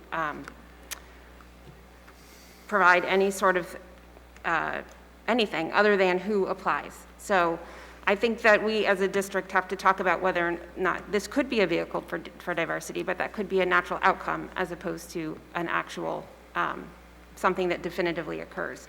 And so I think that needs to be, we need to talk about that. I fundamentally feel that we as a board have stood behind and will continue to stand behind the work of diversity. We have supported DEI funding, we've supported teachers and residents, and we've agreed to, many of us have talked about continuing this conversation. I respect your passion on it, Dr. Adley, and administration. I respect the point of view that I am trying to, or any of us are trying to override administration. I'm not. But I have some concerns that I'd like to see addressed before we enter. And again, I think our community is exhausted, as many are. So I ask that going forward, whether you agree with what I've said or disagree, that we continue to step together on this journey, that we all have a lot to talk about, that it's really difficult, and that some of us may look back in 6 months and say, yes, I was so on it, or, you know what, I wish I'd done it differently. We're making the decisions with the best we have in front of us, and I hope as a community we will continue to work and move forward on this and other initiatives. Thank you, Mrs. McCammon. I'll wrap. Go ahead, Mrs. Best. Just one question before we do come to a vote. Are we voting on 16 students, or we're voting on open choice moving forward for next year? We're voting on the program. Okay, so it's not locked at 16 No. students. Okay, because just to add on to that part, I do struggle with the point that potentially one additional student per section of a kindergarten class is going to so dramatically overtax that teacher, classroom, et cetera. But it does seem like there's a real concern there, so maybe a slightly smaller number is the direction. Thank you, to Mrs. go. Best. I'll wrap it up, and, good, again, thank you to the whole board, thank you to the audience, those folks that have emailed us, those folks that have participated in public comment and the public hearing. I think we've had the debate. I think we've learned a lot from the debate, and if I could just go back a little bit, because I think it's important for the folks to hear that have participated and put their blood, sweat, and tears into getting their points across, the hard work that the administration's done. There's been some learnings here as to how we approach or look at a program like this, how we roll it out, how we introduce it, how we talk about it, how we look at the policy. So I just want to make sure everyone understands that we've got a lot of lessons learned out of this process in how to look at programs like this on a go-forward basis, how to make sure everyone's participating and we're hearing everyone, and how do we get all the facts lined up. I think to some board members' comments, there are a lot of questions about the program, all right, in terms of goals and objectives. There's questions as these students move through and get into high school, so there's all those questions. The one thing to think about when you look at a program like this, whether it's Open Choice or another program, is it's great to have those questions and thoughts, but you also need to be at the table to participate and change the programs. So whether it's this program or another program, that's something to think about. And then just from a high level, a broad perspective, I think the conversation has been good. We value small class size. We value our elementary schools and our neighborhood schools. It's so important to us. But every now and then, we also have to think outside our borders, and we love our town and we love our education system. I've spent a lot of time up in Hartford, a lot of time speaking to legislatures. We are up there looking for grants and reimbursements on the elementary school we're building, and we'll be up there sometime between now and June looking for more money to do the renovations on the 3 schools and remove the portables, which was all put in place well over 2 years ago. But we are moving forward with that work. So something to think about, or something that I've thought about, and I've discussed it with my fellow board members, is how do we want to control the conversation? We throw around Hartford and that word as like a fear-mongering word. We are part of the Connecticut Department of Education. We're a public school system, all right? Yes, it's a tale of 2 states in many ways, Fairfield County and the rest of the state.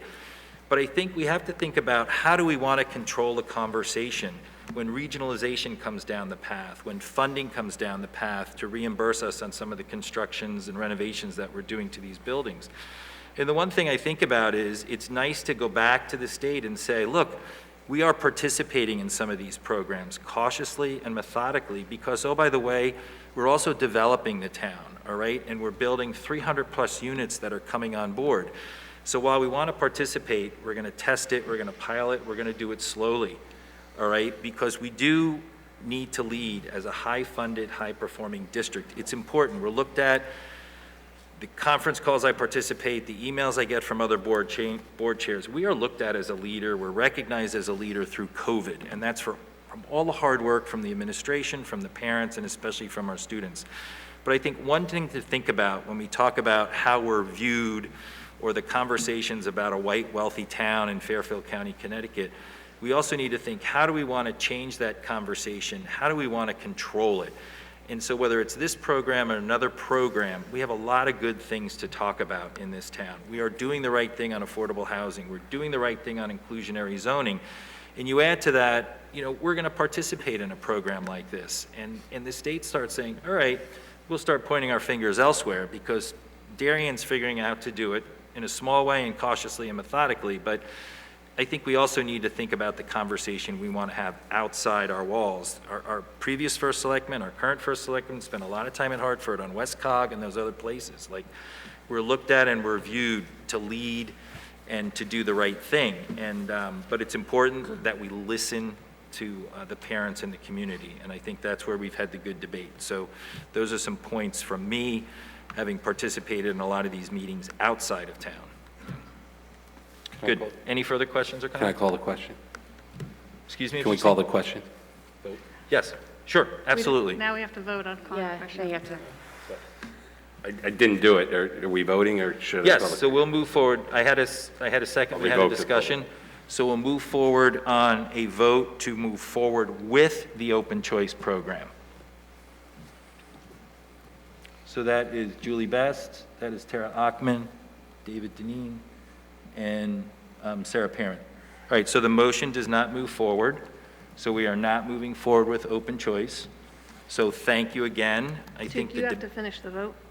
Oh, okay. Yes, thank you, Mrs. Achman. Those voting not for open choice, Mr. Sini, Mr. Brown, Mr. Maroney, Mrs. McCammon, and Mrs. Worm. All right, good. Thank you. I think we had no applause from the audience, please, all right? We're trying to conduct business here, and it's important. The debate has been had, the conversation's been had, we've listened, we've learned. We'll continue to move forward. This program may come around again. I think there's a consensus of the board that would like to continue to look at this program and move it forward. I want to thank Dr. Adley for continuing to try and prove and build on the educational excellence that we have in Darien. But the board has taken a vote and spoken, so we move forward. And now we've got more work to do on the budget. But again, thank you everyone in public, thank the parents, the students, and thank you to the whole board and the administration for doing the work and taking the vote. So we'll move forward. We will move on to further review of the 2022-2023 Superintendent's proposed budget and further discussion on FY23 proposed budget modifications under consideration. So I know Mr. Rudel has sent out a spreadsheet to everyone and has captured a lot of the work that was done at the previous meeting. So I'm sure, Mr. Rudel, you'll continue to capture any changes we have. But again, we'll this evening go RC by RC and see if there are any additional add, deletes, or modifications to the budget before we move to next week, where we will motion to move forward on any of those add, cuts, or deletes, have a conversation, vote, and then get to the point of it becoming a Board of Ed budget. Any questions before we move forward? All right, good. We will move on to, we will start out at RC1. Any changes, adds, or deletes to what's been put on the table, or anything else we want to add or cut?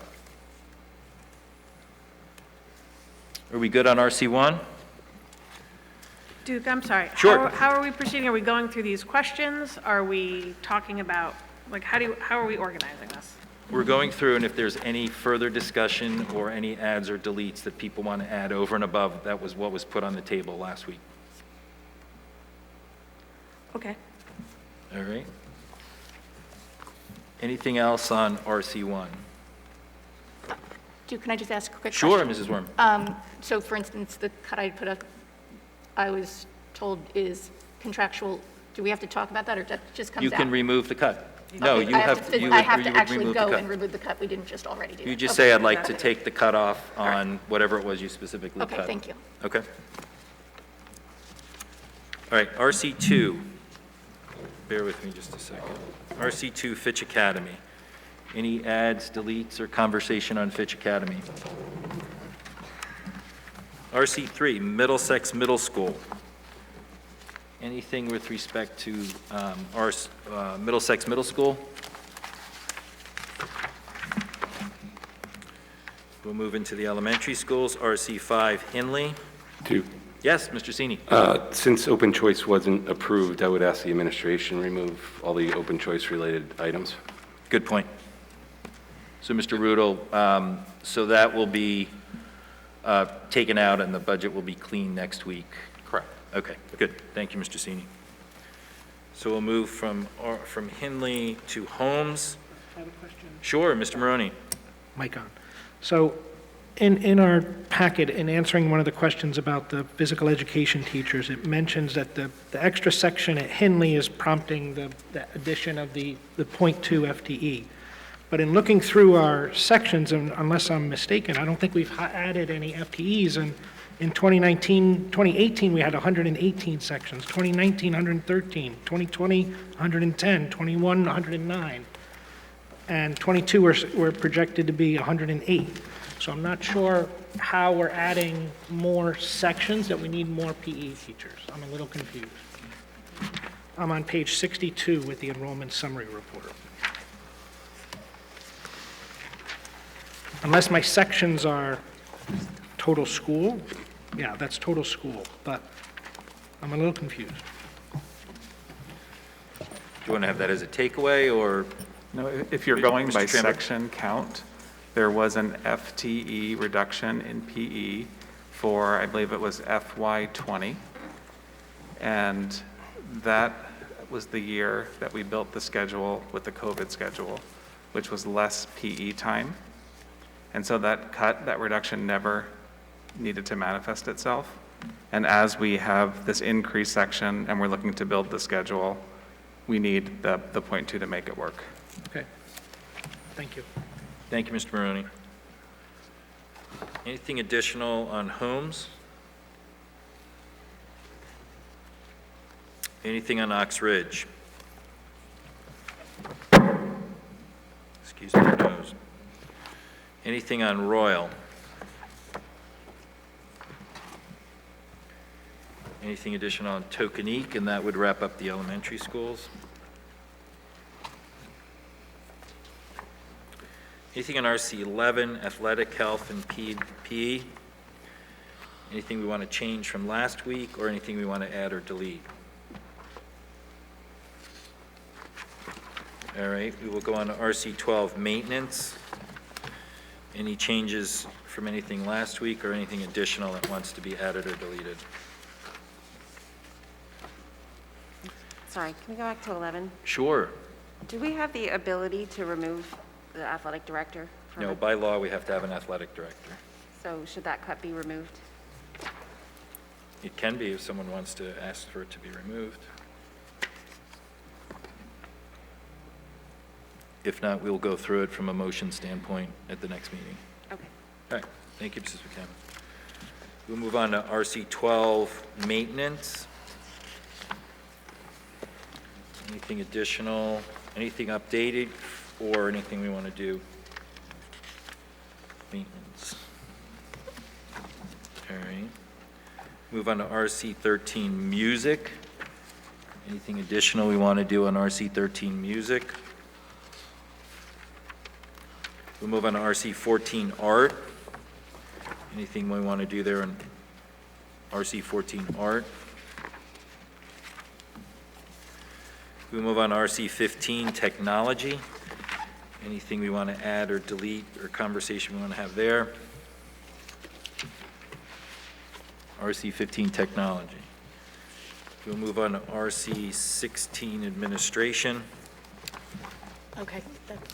Sure, Mrs. Worm. So I'd like to remove the cut line 612 of $5,119. Thank you, Mrs. Worm. Anything else, administration? Mr. Brown? Mike, please. Is it on? Thank you, Mr. Brown. Row 600, 11011, I'd like to remove the 10% cut I proposed. Thank you, Mr. Brown. Anything else on administration? We'll move on to RC 17, health. Anything on RC 17, health? Mrs. Sorry, Ackman. Duke, on 16, I'm going to remove the add of 50,000 legal. On RC 16 administration, you're going to remove the add of 50,000. Okay. Mr. Rudel, we good? Thank you. Thank you, Mrs. Ackman. We're back to RC 17, health. Anything on health? We move on to RC 18, personnel. Anything RC 18 on personnel? All right, good, thank you. We will move on to RC 19, curriculum. Any further discussion there, or any adds or deletes? RC 19, curriculum. We'll move on to RC 20, finance. Anything on RC 20, finance?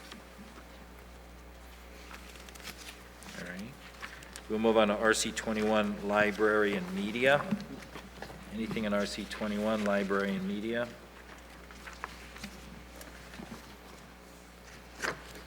We'll move on to RC 22, technology, education. Anything on RC 22, technology, education?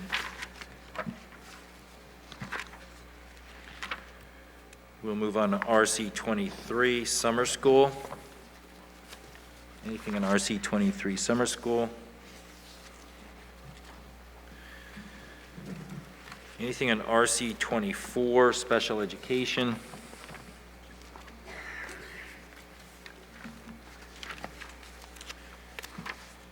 Anything on RC 25, fixed expenses?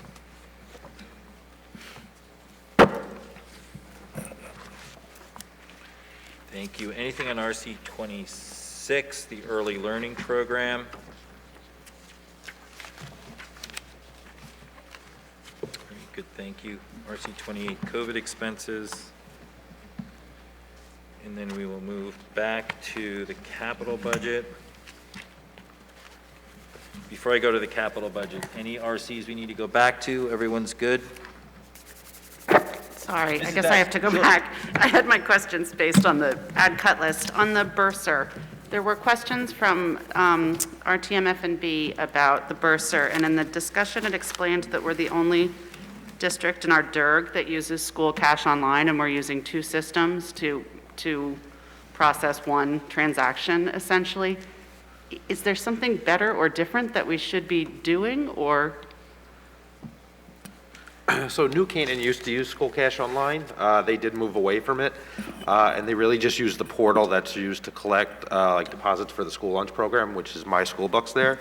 So New Canaan, Weston, and Westport all have a 1.0. Munis, unfortunately, does not have a system to collect revenue. So there's no online payment feature within Munis where we could process credit card receipts or collect revenue from parents, which is really what School Cash Online will eventually turn into, which is just that portal, that mechanism for School Cash to collect revenue from parents for fundraisers and donations. Okay, so their setups have their limits also. It's just a different situation than we're in.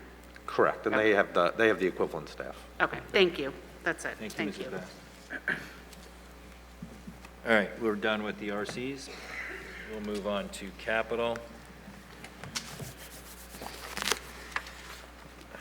Anything specific to Darien High School on capital? Anything on Middlesex Middle School with respect to capital? Move on to the elementary schools. Anything on Hinley?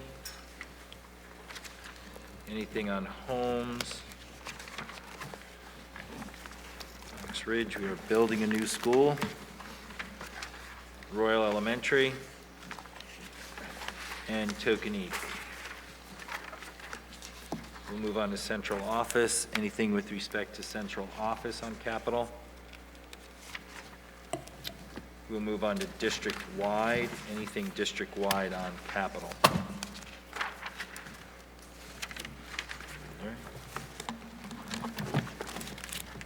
Sure, Dr. Adley. Mr. Chairman, if I may, if I have it right, I don't think we removed from the list the assistant principal, athletic director, department chairs. Is that correct?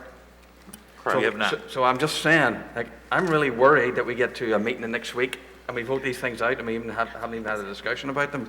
These are some of the most talented, dedicated staff members that you'll ever meet. It was mentioned tonight, I think Mr. McGuinness mentioned tonight about people leaving the profession.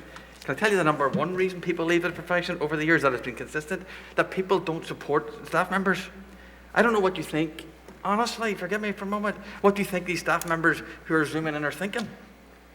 That's completely detrimental to the culture and the learning environment for our kids. And what do you expect me to do?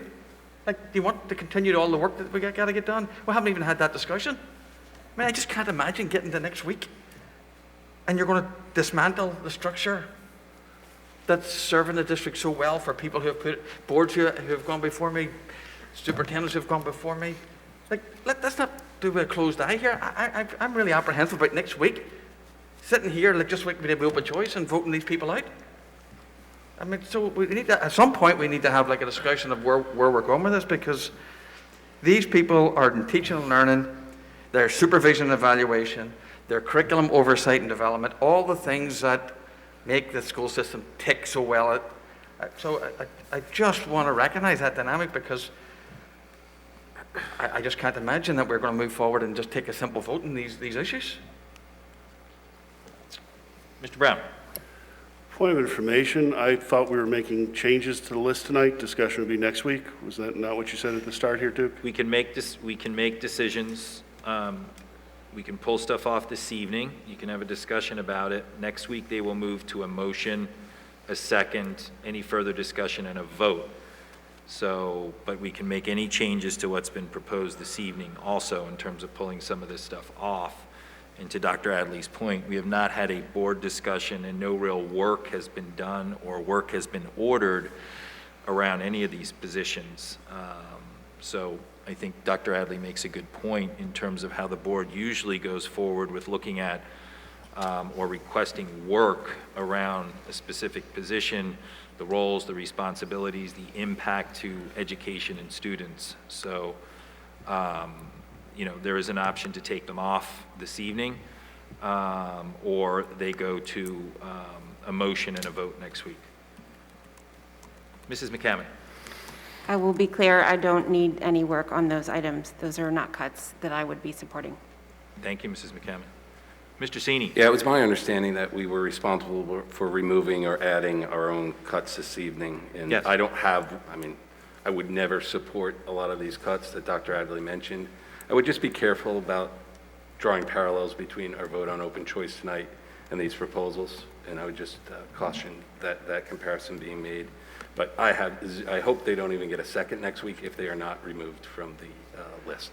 Mr. Cini, respectfully, you said that, recognize, and I very much appreciate the courtesy you extended to me, but you also said that if you change position, I can't guarantee people around the table are not going to change a position next week. And I just need to flag that for the board, that's all. But we did not vote on it, sir, so I just want to be careful about drawing that. Mrs. Parent. I think people well understand my position on educators and our staff, and Dr. Adley, as an individual board member, I will have nothing to do with those cuts. The staff in these schools have my full support. Thank you, Mrs. Parent. Mrs. Best. Similarly, I don't feel there's been anything put in front of us to discuss. Nothing has been said as to why we would consider these cuts, how we would have the schools operate without them. To me, it's a non-starter. These are not cuts I would support whatsoever. Thank you, Mrs. Best. Mrs. Achman. So I will say to Dr. Adley's concern, I think for any staff members looking, you've at least heard from board members here that they won't support it. I won't support it either. I will say that I think it is borderline irresponsible and I have said this before to other board members when they've made cuts drastically without information. I said it respectfully. Mr. Maroney knows when he cut freshman sports, I said it was irresponsible to do it without further conversation. We have had 4 budget meetings. None of these areas were flagged, were asked for information. So I certainly will not be flip-flopping. I'm firm in my stance that this is not something I will support, and I certainly hope our educators out there hear that and our administrators and don't go looking for other jobs because there's plenty of other districts hiring. And I ask you to have the patience to do this, and I really do wish, poor Mr. Maroney, I called him out, and we've had this conversation over the years, but Mr. Brown, I wish if there was a rationale, you would at least let us know what the rationale is, because there's been zero conversation on this. Thank you, Mrs. Achman. Mr. Cini. I just want to be careful about calling people out because the vote on the entire budget was not unanimous last year. Thank you. It wasn't. I voted against it. I voted against it because we didn't have COVID money or remediation money in the budget, which we're now saying that we don't have because kids need remediation. So it doesn't have to be unanimous. We can debate. The 9 of us are supposed to debate and talk. I have questions about cuts. Thank you, Mrs. Achman. Thank you, Mr. Cini. So I think there's further discussion on some of the new FTEs that are proposed, and I think we'll have further discussion on that this evening or next week. I personally, as a board member, do not support any of those cuts and want to assure and make sure that our staff that's working so hard out there on a daily basis understands that. There is a process to go through. I know it creates anxiety. It's not fair, but there's also a process to bring stuff to the board and the board working collaboratively with the administration to do the work.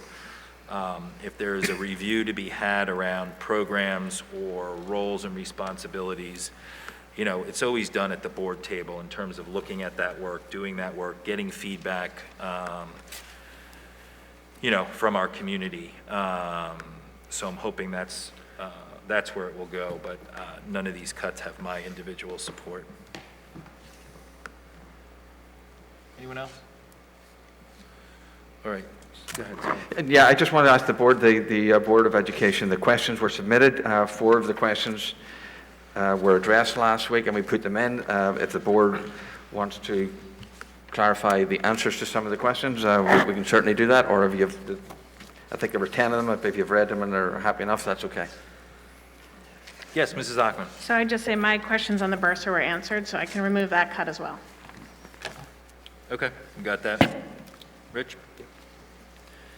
I also just, I think a thank you to the administration, especially Rich Rudel and all of the administration. They spent a lot of time answering questions from our partners at the Board of Finance, RTM Education, RTM F&B. Dr. Adley and I will be going this week to an RTM budget F&B meeting, and then shortly thereafter an RTM education meeting. So thank you for all the questions they've submitted as they've gone through the process, and other partners that have submitted questions. It's a lot of work that goes on behind the scenes over and above the day job of educating our students, but they're all important questions. And so those questions are all available, and I think at this point all questions have been answered. So now we'll go do some of the work with some of those committees, and it will go to the Board of Finance, and they will have their public meeting also. So we move on to next week, where we will do our final round of any cuts or adds. We will make a motion to vote on those, second it, discussion, and move forward to moving toward a Board of Ed budget. Any further questions or comments from the board? All right, thank you all, those of you in the audience. Thank you all those on Zoom for the tough conversation and the good debate. Much appreciated. I will move a motion to adjourn. Mrs. McCammon, second by Mr. Sini. All those in favor? That is unanimous. Thank you, everyone. Have a good evening. Get home safe.